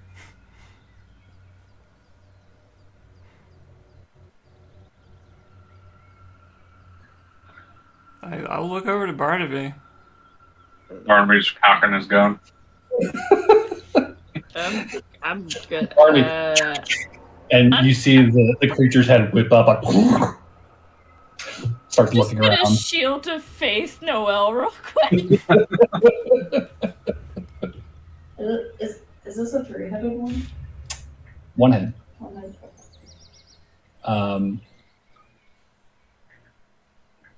What are you motherfuckers doing? Can we, just so that we are not wasting actions moving, can we try to attempt to get 30 feet closer? You want to try? Yeah, I'll try. That Give me another seems stealth check. worthwhile. I mean, worst case scenario, it's combat either way. I rolled It's a a good roll. 27. 30? I got a nat 20. Nice. Hey. So how much is that? 35. Ooh, good roll. Oh, damn. Okay. Wait, sorry, this was a stealth roll, yeah? Yeah. Yeah. Yeah, okay. I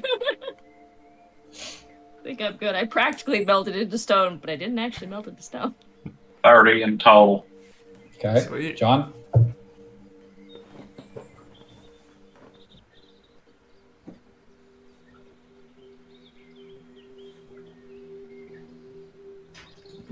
Another stealth check, John.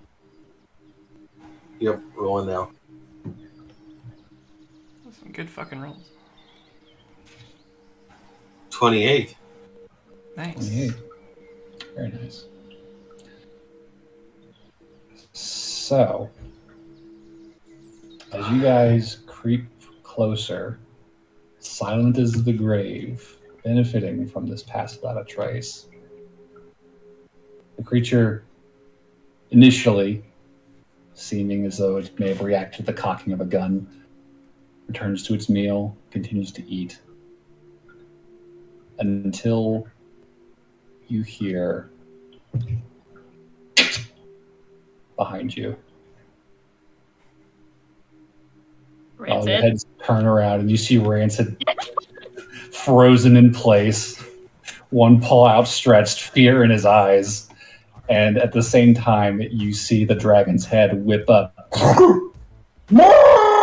and screams.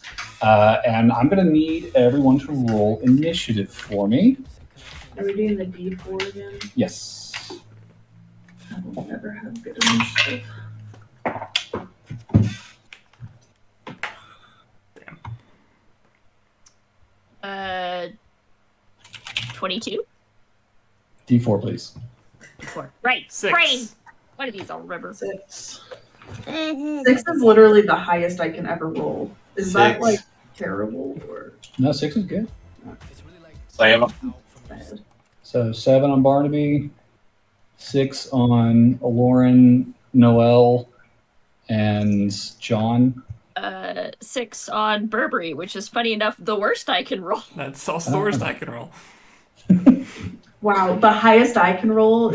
How is my initiative so fucking low? Because your dex It's is just lower. dex. Ugh, I don't like this new system. I like to just put that out there. All right, Because I go like last, like almost every freaking time. that's fair. We can try adjusting the dice over time. I'd like it in Baldur's Gate because it does make it consistent, but I can definitely see that it might not work as well at a table. Yeah, I don't know. I always have gone last in like initiative, so I'm just. Okay. So, I will say Barnaby is going first. And let's see here. Everybody else in front of me because they have higher decks. No, Noel, John, Burberry, and Lauren. You guys are all going to go on the same count. So it'll be up to you. Oh shit. I fucked that up. 1 sec.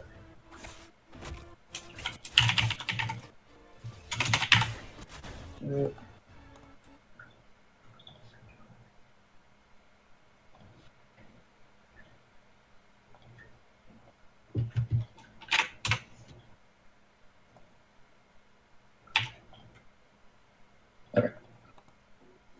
I have it figured out. Okay, so Barnaby, you are up first. You guys are 60 feet out from this thing. All right. And I will Convenient. get a map up and streaming for you guys. Tabletop? Yeah. Okay. Here we go.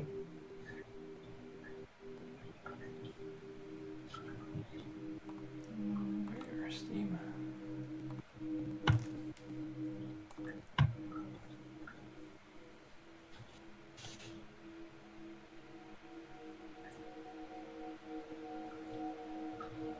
So, Barnaby, top of the order. I'm gonna move forward and shoot. All right, how far forward do you want to go? About 20 feet. That'll get me within 50 feet. 20 feet? Yeah. Okay. Gotcha. Could you make the table public play? Oh, is it not public? Or you're offline?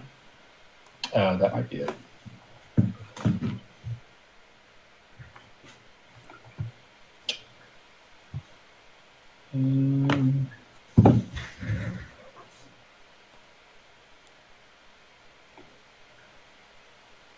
There. Okay, I should be online now. Okay.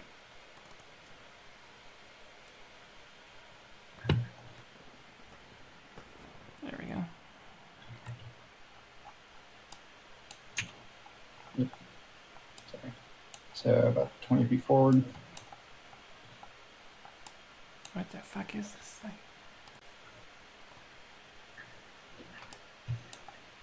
There we go. I've seen one of these before, but I don't remember the name of it. I don't know what the hell this is. What? It is an actual stat block. Wait a second. No, that's not a Quetzalcoatl. No. Definitely not that. No. So go ahead and roll the hit, David. That is a 26. 26 will hit.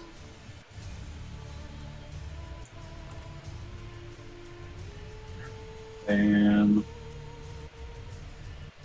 14 damage for the first hit. Okay, so 14.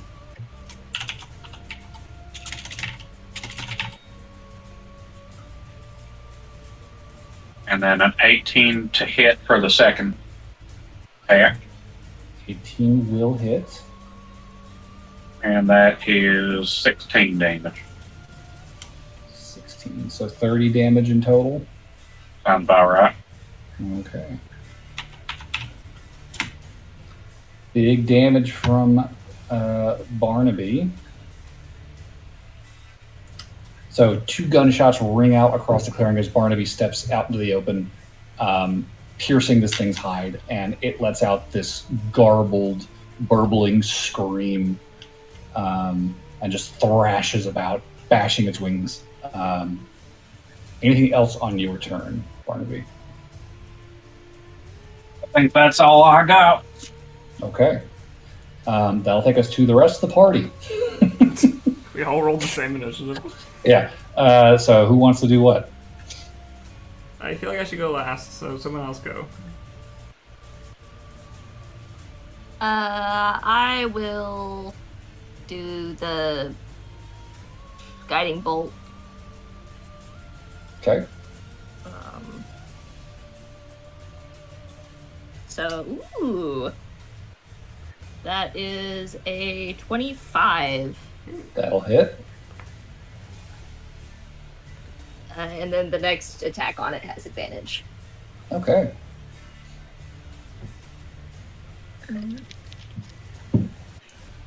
I love how I always put my d6s in places and then never remember where I put them. Oh.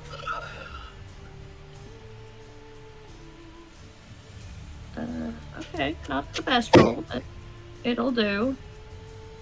8 plus 13? 13 damage. Okay.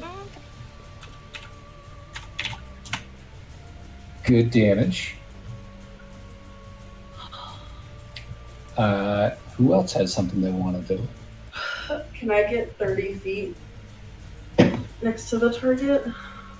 30 would be... So you need to be like here. You can do that by dashing. Oh. Because you guys are 60 feet out. Oh, so we didn't even get to move. No, you were 90 feet out initially. Yeah, we made about 30 feet. Yeah. Hey, we're 60 feet out. And we have to dash to get within 30 feet? Yeah, what? How does that... Oh. No, okay, yeah, you're right. I'm sorry. My math was bad. So yes, you could do that. Sorry. Okay. I think I just put you guys down at the wrong spot then. I'm So, going to cast Blight. 1, 2, 3, 4, 5, 6. So the orange should be there. And the party should be 1, 2, 3, 4, 5, 6.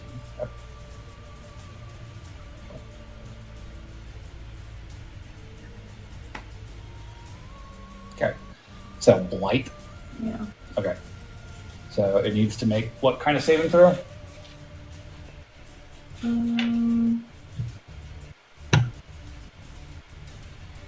Constitution.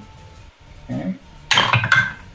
That is going to be a 26. Jesus. It's a hell of a constitution score. Cool. So he'll take half damage. Yeah. Okay. Does that count as an attack for the advantage or no? No. Okay. Just need to double check. It's like... Is the D4 ransom? Yes. Okay. I can grab his. That's okay. Oh, Plaid, I gave you a thing, remember? It's, yeah, I forgot to put it in. I'm sorry. How dare! Okay. I'm Next sorry. week. Next week. That is fucking 6 damage. You rolled 12? Are you serious? Yes. What did you roll? Like all fucking ones. Oh my God, that sucks. I'm sorry. Can I retire Lauren for the time being? Fucking hate her. I'm sorry. I hate her so much. Oof. I mean, she could go on a vacation, go hang out, and work on her relationships. It's true. If you Okay. need a break. So yeah, I think I do. 6 damage. I think I'm absolutely fucking done with her.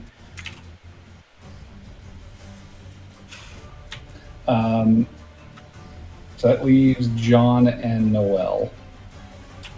Go for it, John. Okay, how far am I away from it? 60 feet. So I'd have to dash to get it to it in this turn. You could do the teleport thing. Yeah, that was what I was just thinking. Yeah. Seems to be my only option to attack this turn. Okay, John will rage, run 30, run 30-ish feet, and then do the Ghost Water Dive. I want to get behind it, though. Is that possible? I have 40 feet of movement speed if I need to move an extra. So that's 70 feet total. So the creature is huge, so it's 15 feet square. So to get on the other side of it, you would need 65, 70, 75, 80. Could I get to the side of it then? Yeah, you could flank it. Okay, I'd like to do that then. Okay. And attack as part of my Ghost Water Dive. Okay. Advantage. Oh, I get auto advantage? Yep, Guiding Bolt is great. Just for this next attack, though.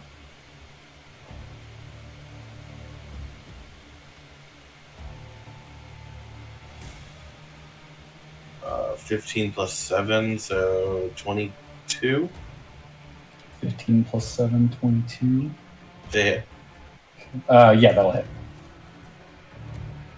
And then is it immune to any of the poison damage or slashing damage? It is immune to poison damage, yes. So just the slashing damage then? Just the slashing. Hey, Pete, I'm getting a lot of ambient noise from you for some reason. Yeah, that's my computer fan. Okay. Alright. That is literally max damage without the poison damage. It's a 10 and then my additional damage of 8, so 18 damage. Okay. Nice. Damage. So one big slash as you appear out of a burst of seawater next to it. And that is everything from you, John? I did say I'm raging, correct? Yeah. Okay, then yes, that's everything. Then, as a legendary action, this creature is going to make a rend attack on you, John, since you are now within swinging distance. Booby. Does a 23 hit? Yeah, it does. Yeah, boy, you know it hits. All right. So you are going to take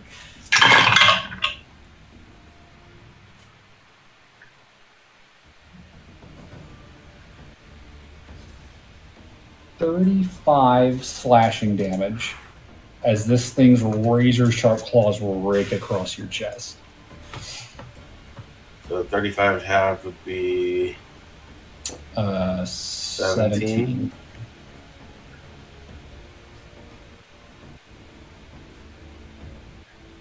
How you scare the players? Oh, that's after having. How much damage? It was 35 before rage damage applied.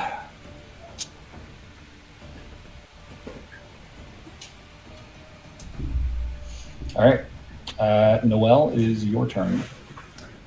Alright, well, let's go with the old standard. I will attempt to hypnotic pattern the creature. All right.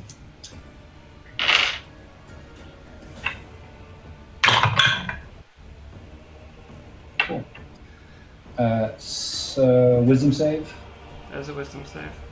It's going to be a big fat 8, Okay. which is a failure. But Legendary resistance? Does it have going to legendary spend a resistance? legendary resistance? Just say. It is not going to use legendary resistance because as you unleash this burst of swirling, tantalizing light, this creature's milky white eyes just kind of shift in your direction, and you see this kind of wicked smile kind of spread across this warped draconic face. And it does not seem to be even remotely affected by your charm, Miss Noel. Oh my god. Dare I say it might be immune. Oh my god. No one's immune to my charms. The perfect foe for Miss Noel. It's like my nightmares. I will go ahead and just. Just gonna hide. Yeah. Fail. And then, fuck, I will. I'll give Barnaby inspiration. Okay. You got a D8 for your next attack roll, ability check, or saving throw, Barnaby. All right. Sweet. On the end of your turn, it will use its next legendary action to attack John again. Please don't. So a 20 will hit you, correct? 20 20. does not hit. Oh, shit. Nice. Fucking screeches at you as its tail whips over your head, and you just duck under it. I will yell back something very insulting in its language.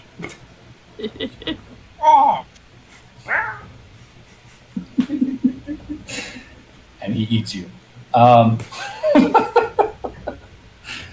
Okay, so that will bring us to the creature's turn. And you watch, John, as the wound you just carved across its belly very rapidly, violently begins to like burble and rumble. You can see the flesh and sinew begin to sort of stitch itself back together beneath the scales. Oh, goddamn, it had regeneration. It has regeneration. Yeah, funny this week. So,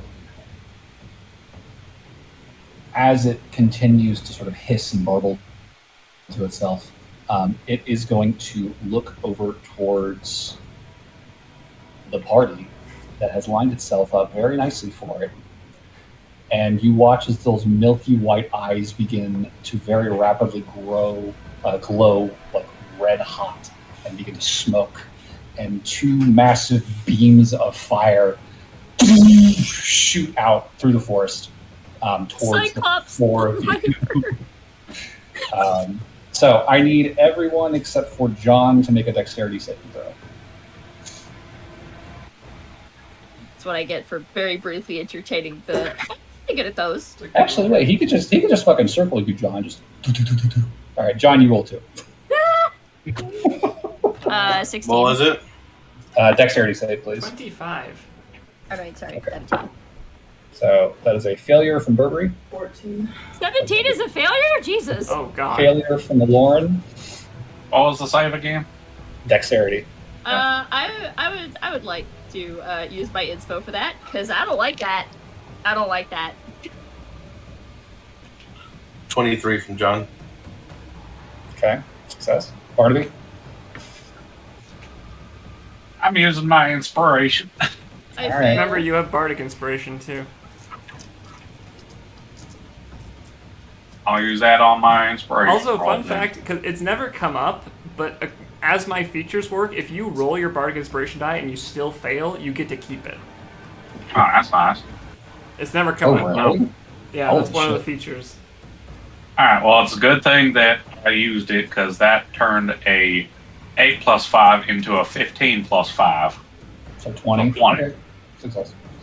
So, successes from all but Burberry and Aloran as Yeah, I love it when I use my beams inspo and get a lower roll. of piping hot fire tear through the forest. I know that feel, Burberry.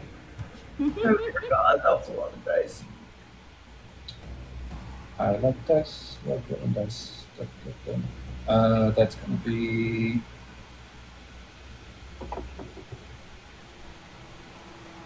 39 fire damage on a failure. That's hot. Ow. That's a lot of hit points. That's over half. Uh-huh. Wait, 39 on a Mhm. failure? Oh, 39. Okay, I get you. I'm starting to think we should Brain. flee. We'll see. Wait, so 19? Oh, 16. Yes, 19. Okay.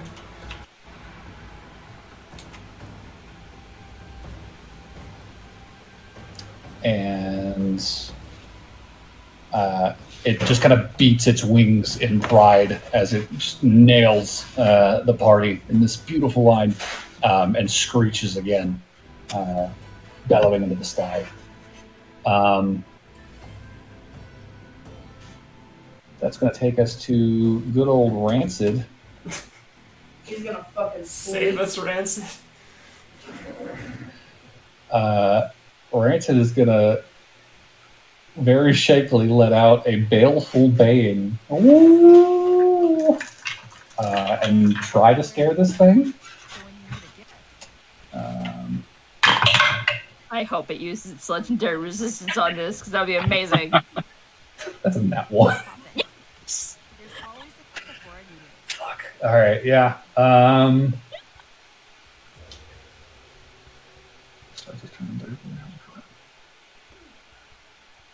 Okay. Yeah. I think he's gonna have to burn that legendary resistance on that. So that's Go one down. Rancid! Go Rancid! He's helping. Rancid, seeing the creature is unaffected by his baleful bay, will very quickly take cover behind a nearby tree somewhere. Not feeling up to fighting this thing. Okay, Rancid, I'm not either. That'll take us to Barnaby and the rest of the party.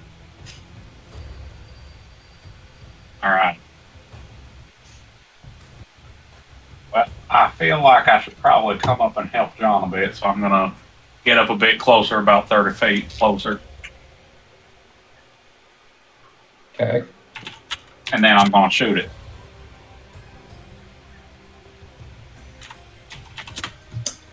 Gonna shoot my monster. Yep. It shot first! All right. 1, 2, 3, 4, 5. Actually, I did shoot at it first. I know, but I didn't appreciate getting laser beamed. All right, and that first hit is a 33 to hit. That'll hit. And that is going to be 14 damage for the first hit. 14. And that second hit is going to be, a crit. I like those. Oh. That's 2d12.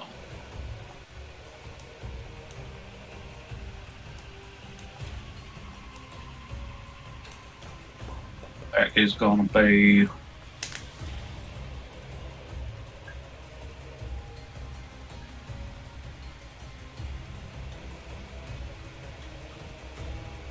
one damage for that hit. 20. And then, why not? I'll action surge. Okay. It's a good time. You might as well.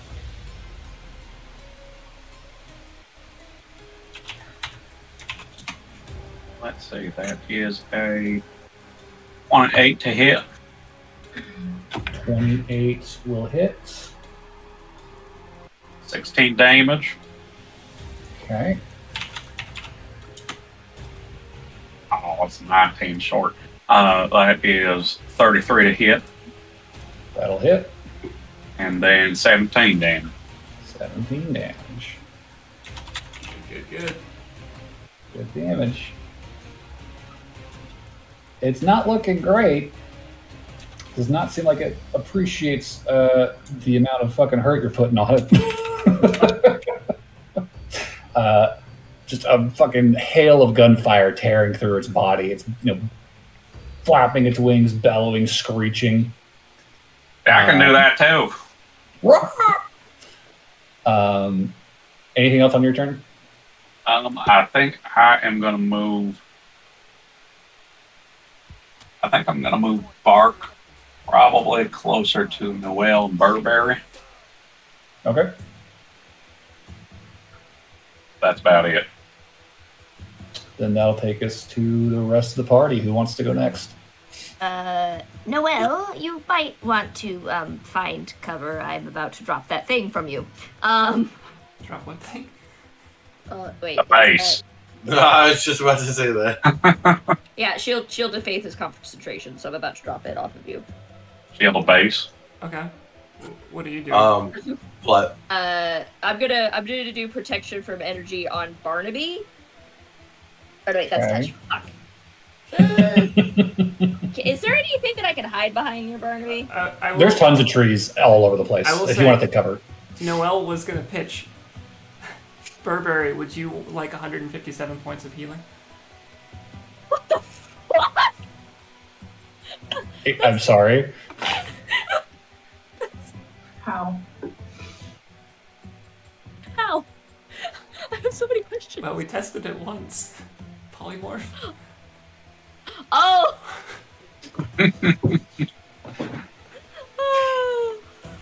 It's like Kilted Roxy all over again. You know what? Yeah, sure. Let me cast the thing first. That's just what I so was get it out of thinking. the way. I guess I could leave that. Or you could use your action as the giant ape. Wait, which one does it affect, Burr or Barry? We did test this once, so they Yes. turned to a It's gonna get strange... fucking weird, like, real quick. I look forward to Putt's description. Okay, well, in that case, I am gonna...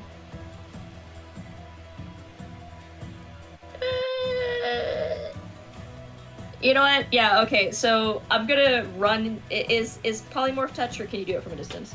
I think it's a 30-foot... I'll double check. Polymorph is a 60-foot range. Okay, well then I will run up, cast Protection of Energy on Barnaby, and then get turned into a giant something or other. Okay. Because I have a feeling that this wyvern didn't appreciate all the damage it just hit, and it's gonna go for the thing. So you got 30 feet closer? Yeah, well, I basically touched him in touching you. Okay. So I'll touch Barnaby and then move, like... How many feet do I have left after that? I'm trying to understand this, Matt. Is this... So Burberry was, like, here. Burberry was hanging back, right? Yeah. How many foot square? How footed square are these? These are 5 foot squares. So 1, 2, 3, 4, 5, 6, 7, 8, 9 to Burton. Take it to Barnaby.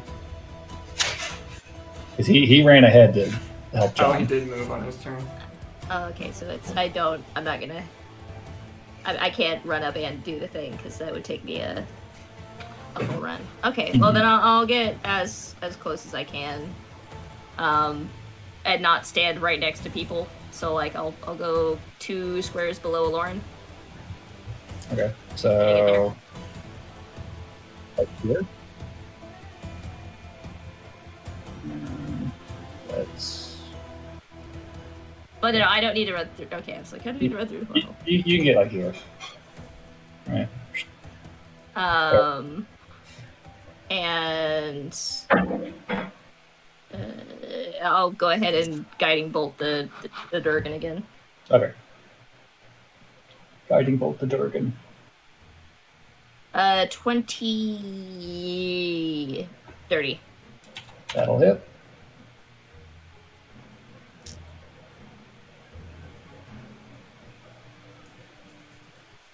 Okay, 13. Okay, 13 damage and advantage on the next attack against it. Okay, I will look over to Burberry and nod. And I'll cast Polymorph on them into a giant ape. Jesus.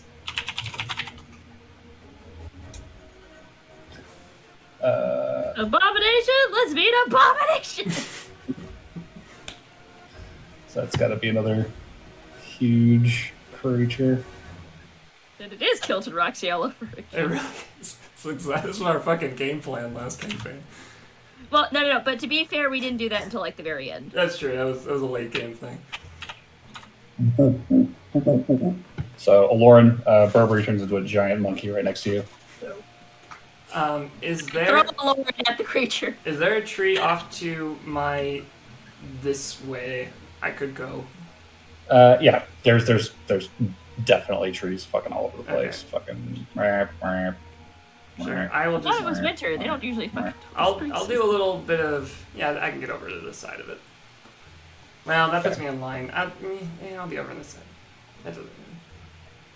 Let's see. I was here. What makes more sense? 5, 10. How far out is this from the dragon? That looks like it's about 50, maybe 60 feet. Okay.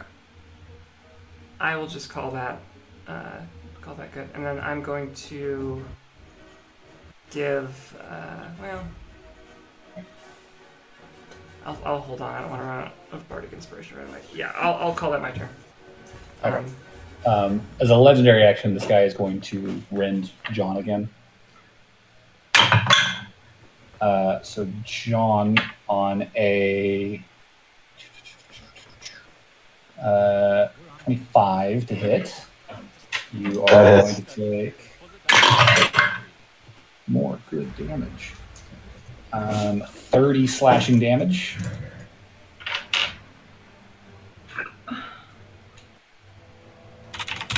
It's 15.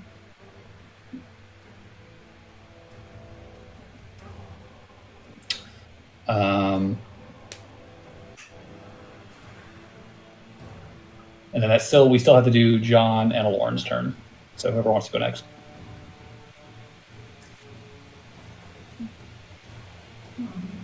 Well, I'm fine going next, but we have to retcon something slightly. So I fucked up earlier and rolled a d10. So can we just retcon it so that instead of using my sword, I was using my glaive? Sure. And I'll just keep using my glaive. Okay. It doesn't really make a whole lot of difference because it doesn't have poison damage on. Yeah. Because it doesn't take poison damage anyway. So. Yeah. John, before I forget, actually, as this thing is like right next to you, I'm going to need you to make a charisma saving throw for me. This thing is like screeching and squawking like the whole fight, and it's starting to get to you a little bit.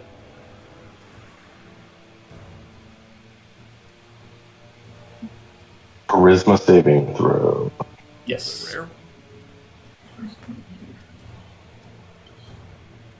That's 14. That is a failure, my man. Okay. So, on your turn, you do nothing. Confusing burble. On a failed saving throw, the creature can't take reactions until the start of its next turn and rolls a d4 to determine what it does on its current turn. And on a 1 or a 2, it does nothing. Well, that's not good. That's not good for John. No. So I can't do shit. You are not doing shit this turn. That's fucked up. Aloran. I'm trying to look up stuff. My computer won't load it. What are you looking for? I'm just trying to look at animals to summon. You could return to monkey.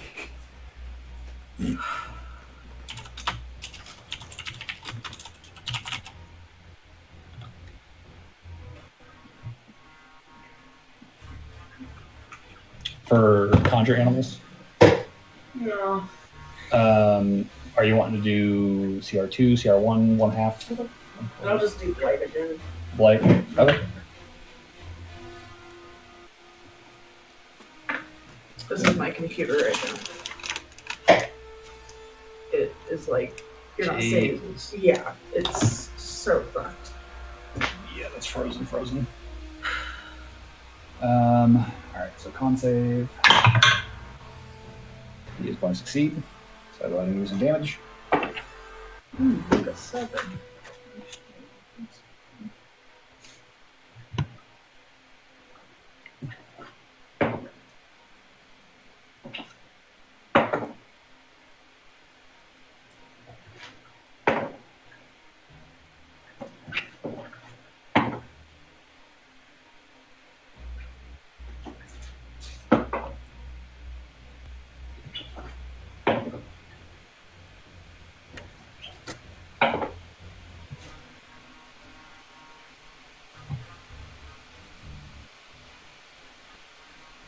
18 18. damage. Is that after having? Yeah. Okay.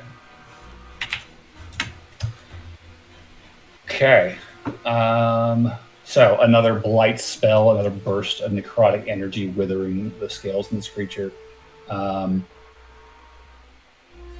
Despite its seeming crazed energy, this thing is definitely looking bad.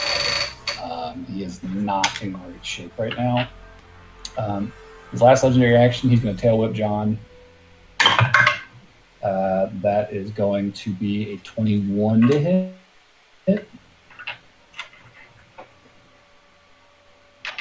Beats it. All right. That's going to be a big fat 13 damage.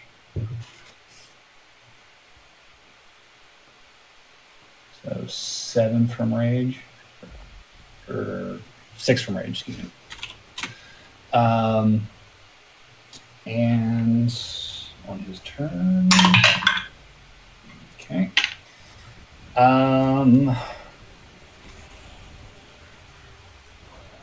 Okay, so John and Giant Monkey and a lot of bullshit magic is getting thrown at him.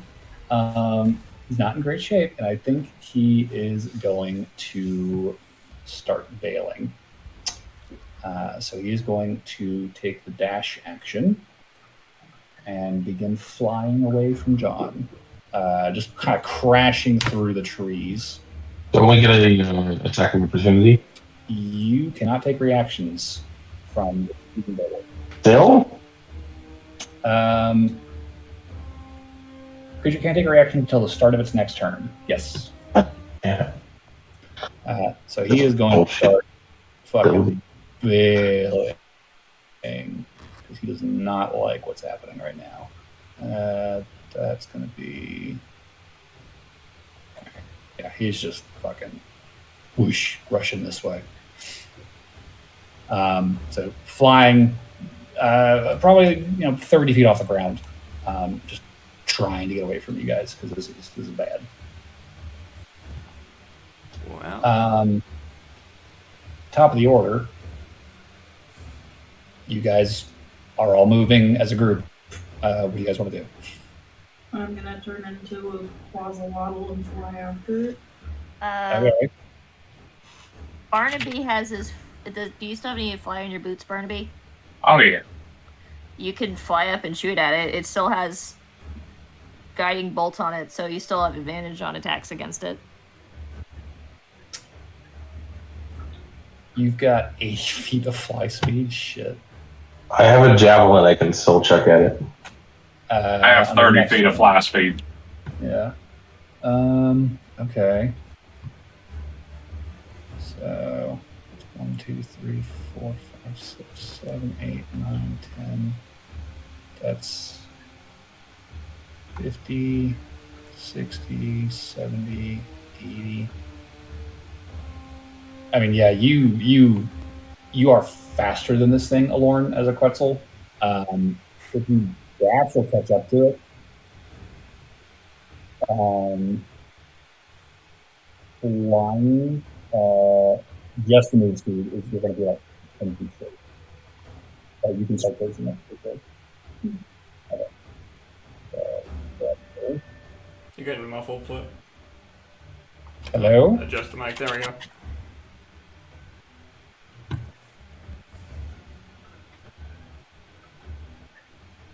Copy image and...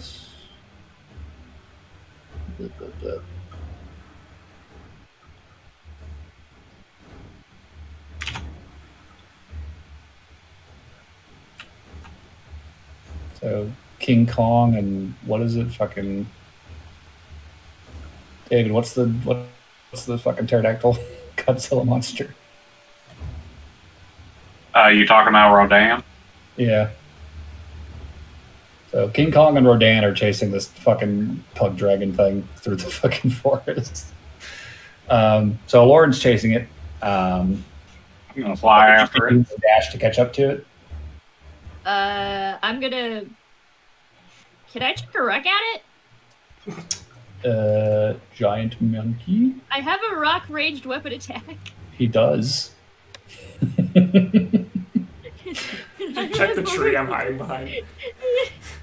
No, it says rock. Oh, okay. Has to be right.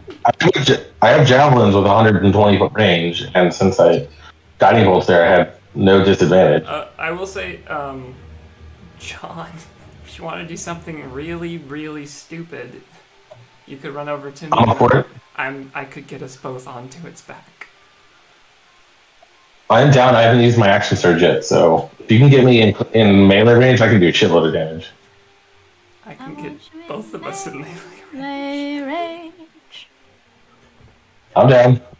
John runs over to Noel. All right, so John and Noel will use their movement to reach each other and dimension door onto this thing. Yep. Is that the next play? That's the plan. Okay. I'm gonna hold off. Noel. You should probably throw the rock first. Okay. Well, is Barnaby gonna shoot at it? Yes. Barnaby should shoot at it first. That's a good point. Then I can throw the rock, then Dimension Door, so that Guiding Bolt has an effect. Yeah, because if I go, Guiding Bolt gets dropped. Do you think? Well, the next attack is guiding bolted. That's well, why no. Guiding Bolt was the previous round.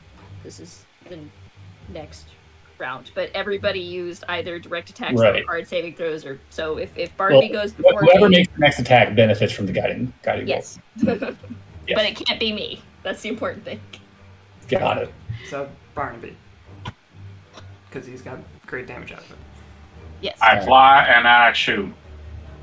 All right, so up into the air, kind of getting level with this thing as Lauren is like chasing after it. You are, I think you're in range. Go ahead and roll a hit. All right. 1 of 5 to hit. Hits. And that is 14. Okay. And next hit is 18. 18. Meets it, beats it.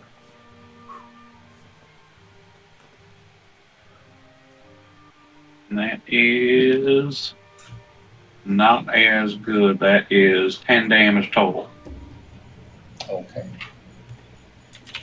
Not terrible. Okay. Rock chuckery. Rock time. Is it a nat 20, please? Yes! Are you fucking serious? It's a +9 to hit. See, now I just hope this kills it. 10d6 bludgeoning damage. 10d6? 7. Oh, 7. Okay, that's still great. Wait, how is that doubled? But that's 1. That's not double. So 14. 14. You might just want to roll that one on Google. No, it's fine. I'm gonna. It's fine. I have you got lots the of dice. D6. Yeah, I've never gotten to roll this many dice at a time. I'm gonna enjoy this one. All right, go for it. You've earned it. These explode all over my desk. I love it. Okay. 12 plus 20. Okay, that's 25. Plus. 16, 20. I just want to see it spin out of the air like a duck from Duck Hunt. 49. 49. Jesus. Oh, wait, sorry. 40, whatever 49 plus 12 is. 49 plus 12? It says 76 plus 6. Oh, you don't double Plus the six would stay bump. the same. So plus 6. So Oh, okay. 55. Well, still more. Jesus. That's a lot of damage. Jesus. He is hanging on by dear life. All right, John. I also did move by full 40 feet towards the thing. Yeah, I figured you would have moved. Okay. Let's do Oh, something. man, I hope you're prepared to catch us as soon as we annihilate this bitch. Let's do something stupid. I grab onto John's muscular torso, and I'll Did you grab dimension. onto my back on word? Sure, I'm dimension Doris onto the creature. Okay.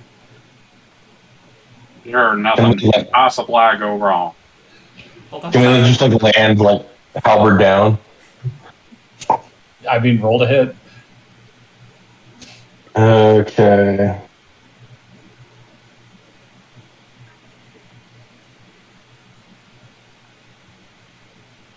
So that is.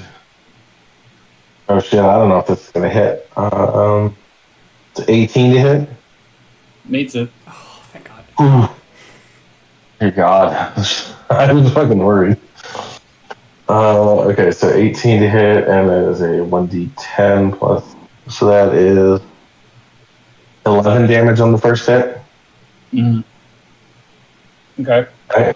And then I'm gonna take my extra attack. Yep. Oh, that definitely hits. That's a 16 plus 7. Yep. That is 14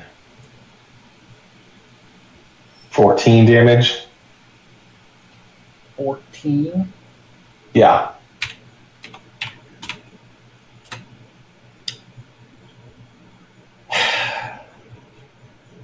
How do you do it?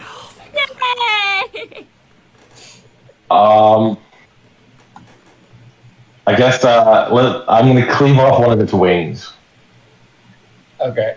So, one clean cut of the wing. And this thing goes spiraling into the dirt. Lord, help. I've fallen and I can't get up. Wait, is this what this is your glaive? Yeah.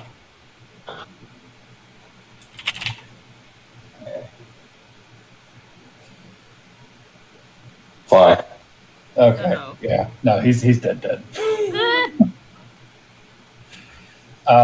Yeah, this thing goes spiraling into the dirt. I mean, he's gonna fucking drop like a good 30 feet out of the air. So you guys are going down with him. Yep. I can try to catch them. Okay. Lauren? So give me a. Just give me a dexterity check. I feel What was it? 2 plus 2. Ooh. Yeah, that's rough. I will do my best to protect Noelle from as much damage as possible. All right, if you want to let her land on you. So that's going to be 14. So 14 damage each from the fall. And John will be taking half of. No, that's just the fall damage you each would have taken. Oh, I thought it got split in half. No, you're because he's letting you land on him, so your damage is being halved. He's taking half. Okay, I see. Yeah. So John is going to take 20. 1. Halved by rage. Halved by rage would take it down to 10. Okay. And the creature is dead. Yay! Oh, shit. Good job, everybody. We did it. I gave I'm that gonna thing go pet 100 Rancid. extra hit points, and it still wasn't enough to last more than 3 rounds. You gave it what? I gave it 100 extra hit points. Whew. And I bumped it up 3 CR from its base, and it still wasn't enough. CR 16. Well, we can put out some damage. Yep. I'm gonna pet this very soft dog that's near me. You got it. Pretty much all of the damage was the monkey. That was The monkey and Barnaby and Aloran, I think, were the one doing damage. I did damage once. You twice. My first one was sick. Yeah. Granted, it wasn't good, but John lost his second turn. That made me so mad because I was about to do my accent surge on that turn. well. You were about to pop off if it wasn't dead. That thing was fucking You dead. still got the kill, John. It worked out. Yeah. And I didn't die. I will drop concentration on the monkey polymorph as I run over to Burberry. I'm like, holy shit! Burberry suddenly like underneath this dog. Like Which dog? Rancid. Rancid. Oh, Rancer's like way back here, though, isn't It would creep forward as this thing is like, oh, it's dead? Oh, good. Just kind of trot forward and hike his leg. Burberry, you have really good aim. My God, Noel, that was amazing. I felt huge. Really dumb, but huge. You were both of those things. Also, this time I got to be the monkey. That's true. I'm right, yes. Oh yeah, did this monkey have a weird appendage? I mean, you weren't going to point it out, but yeah, there was definitely like a couple of small malformed arms and like a twisted face like in the side of the giant ape. You know, about the size of like a human man. Like poking out the side. Ugh. Well... Where'd the ape go? I want to hunt it. Farmer just flies down. It was just here. The head? The ape. Oh, the Oh, that ape. big old monkey. Yeah, no, that was Burberry. Hi. You can see Barnaby squinting. Was there an ape on your list? No. But monkey stew's good. You ever had it? Burberry just like shrinks away from you, like, no. That's upsetting.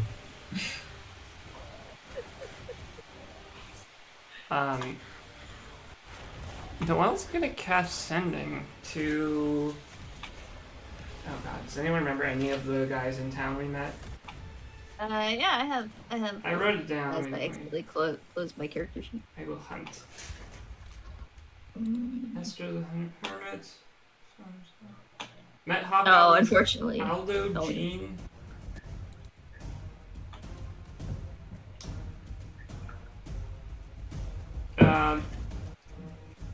Wasn't there like a hobgoblin figurehead that we met? No, in the town nearby. I mean, there was a handful of people. You know, the barkeepers. There was Emily. There was. Let me look at the fucking. I thought there was someone who was like either talking to Barnaby specifically or like introducing us to people or something. I'm not trying to remember. Yeah, there was one guy telling me the story about the town. The older feller. Yep. God, I actually don't remember his name. Well, my goal here is I'm going to cast Sending to someone who would have mentioned the attacks on the town. Sure. And Wait, are there any people bones among the cow problems? Looking. Sorry, before you over. do that. Because the thing sounded very smart from the... Don't see any hobgoblin corpses amongst the cows. The cows are largely in pieces at this point. Right. It's mostly just like a pile of limbs and guts. Because if there's no people, because this thing was hunting people, which was the problem, right? I mean, it was killed all that guy's chickens. It was killing Oh, that homesteads was and a shit. frog-behemoth. Oh, okay. I'm sorry, I got myself mixed up. It was killing what? It was destroying farmsteads, and Okay. This seems like a possible candidate. I will cast Sunny to one of the hobgoblins who mentioned the attacks. I will ask if any scales or remnants of this creature have ever been found. It's Noel. We met briefly. We may have a bead on it. Any details? I think they'd be very surprised to receive a sending spell from you, and would kind of stammer through their opening statement here.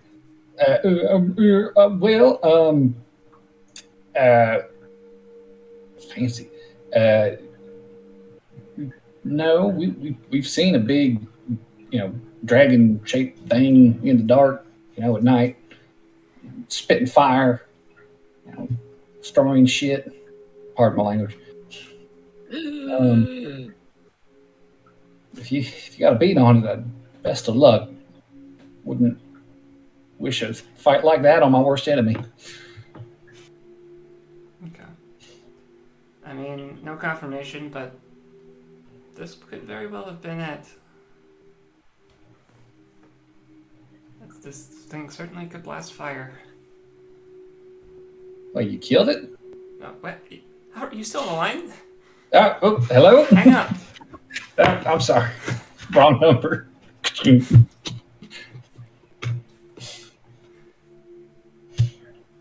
I didn't know if you were casting again. I'm sorry. No, I was telling like the a party. second. Sorry. See, it seems quite likely this was it. I don't know. Well, that's good. We're multiple of these, but if not, we may have just solved this problem. Does this thing look edible? I mean, it's made of meat. You can try. Did it leave behind any cow? There's lots of pieces of cow in the pile of cow that it was eating. I'm gonna harvest some cow. Gross. I agree, it is very gross. Yeah, I mean, there's haunches, ribs. I'm sure if you really wanted to try and dig, you could probably find some top cuts if you wanted. But, I'm good with ribs. You do have like a very uneven mixture of like raw meat and like heavily seared, borderline burned, spots where the stuff has been kind of flash cooked by heat vision. Would Rancid like any of it? Oh, Rancid's already eating. His face is just like covered in blood, and he's just like buried in it. Just Yeah, he deserves a big reward for failing that for stealth failing check. a stealth check. Well, he made it use one of its legendary resistances. That's true, but I don't know if that. And he seems happy. Let him be. Well, Barnaby, I was gonna say if you want to, bring back proof that we killed this thing, you could take any part of it you want. Ooh, I want its The eyes. head. I do. You not can have want the its eyes. I want the head. Oh God. What? No, not That's a not treasure. you. You're gonna try and decapitate this thing? Yes. All right. I got 2 battle axes. Yeah, it's gonna take several swings. This Does it have scales? Sorry. It does. It is a big scaly dragon. I didn't mean to cut you off there. I apologize. What was that? I didn't mean to cut you off there. I apologize. Oh no, I'm just saying. Yeah, it's a dragon. It's got lots of scales. We So picked is up a it lot of them. actually a dragon or is it something else? I mean, it doesn't look like any drawing of a dragon you've ever seen. You know, these big, bulging, milky white eyes, the kind of snubbed snout with those, snake nostrils, and the low hanging, like almost like disconnected like jaw with all these like needle like teeth, and a very long and slender body for its size.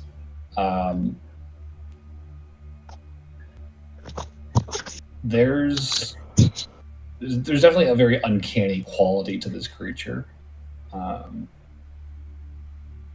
And I mean, as Burberry figured with his initial investigation of the scale, that there's clearly some other influence at work here. This thing is warped almost, the way its body is sort of like contorted and twisted.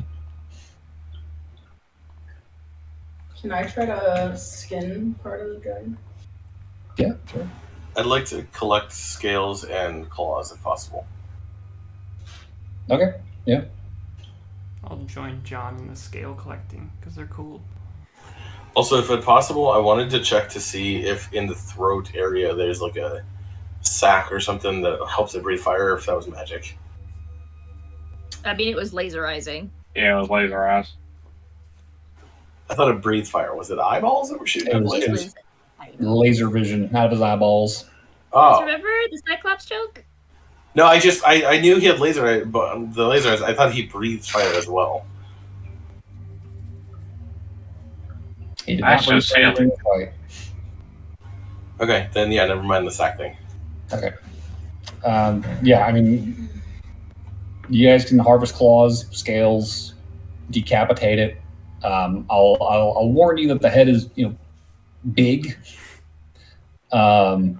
easily the size of, John's torso, we'll say. It's going to be heavy. Rancid can carry it. Oh, you'll be fine. Any greyhound ass fucking dog, man. That's what you get for failing that stealth check. It like flops over. That won't work. He's very full right now, I imagine. Well, he'll have time. This probably takes a lot of time to get all these pieces. Yeah, I imagine you guys are at this for a couple hours. But yeah, scales, claws, teeth. Or I guess if you're keeping the head intact, probably not teeth, but the head. I will also add a short rest in there while we're doing this. Sure, yeah. Nothing is coming close to this fucking battle site, I guarantee that.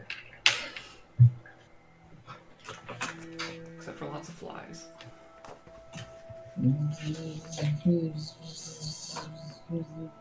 Well, actually, in the winter, maybe not. I can't believe the only thing I had to use in that fight was one rage. I mean, that's kind of the only resource barbarians have, isn't it? Yeah, but I also have action surge, second wind. I keep forgetting you have fighter levels now. Yeah, I know, right? So I never get to do anything with them. Gee, I wonder how that feels. Although technically, next level up, I'm getting my my level 3 for fighter, which means that I'm now going to crit on an 18.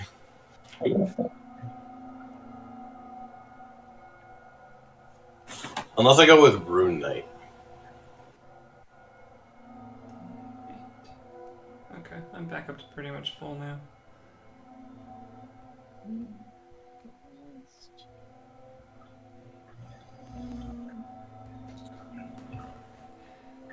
Is there anything Yeah, if you guys want to wrap up your short rest rolls, whatever you need to do, and refresh abilities, I think this is probably a good place to wrap it up for the night. Yeah. So, we get an MVP vote in. I mean, I gotta vote for Ape Burberry. Yeah, that was pretty great. That was a great nat 20 right there. Yeah, I'll probably go with Noel for making Ape Burberry.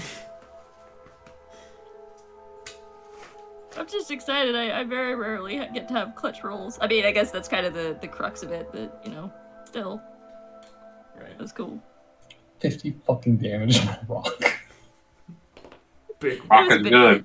No, I like to think it wasn't actually a rock, it was just a full-on cow carcass. He threw the one intact cow at him. Almost knock him out of the air, and then John and fucking Noel teleport on back and chop off a wing. Jesus. That was a clutch ending. It was beautiful. That was a cool fight. Good job. So yeah, I guess Burberry's getting that MVP, and everyone's getting their 1 point. Thanks, And guys. we'll pick up here next time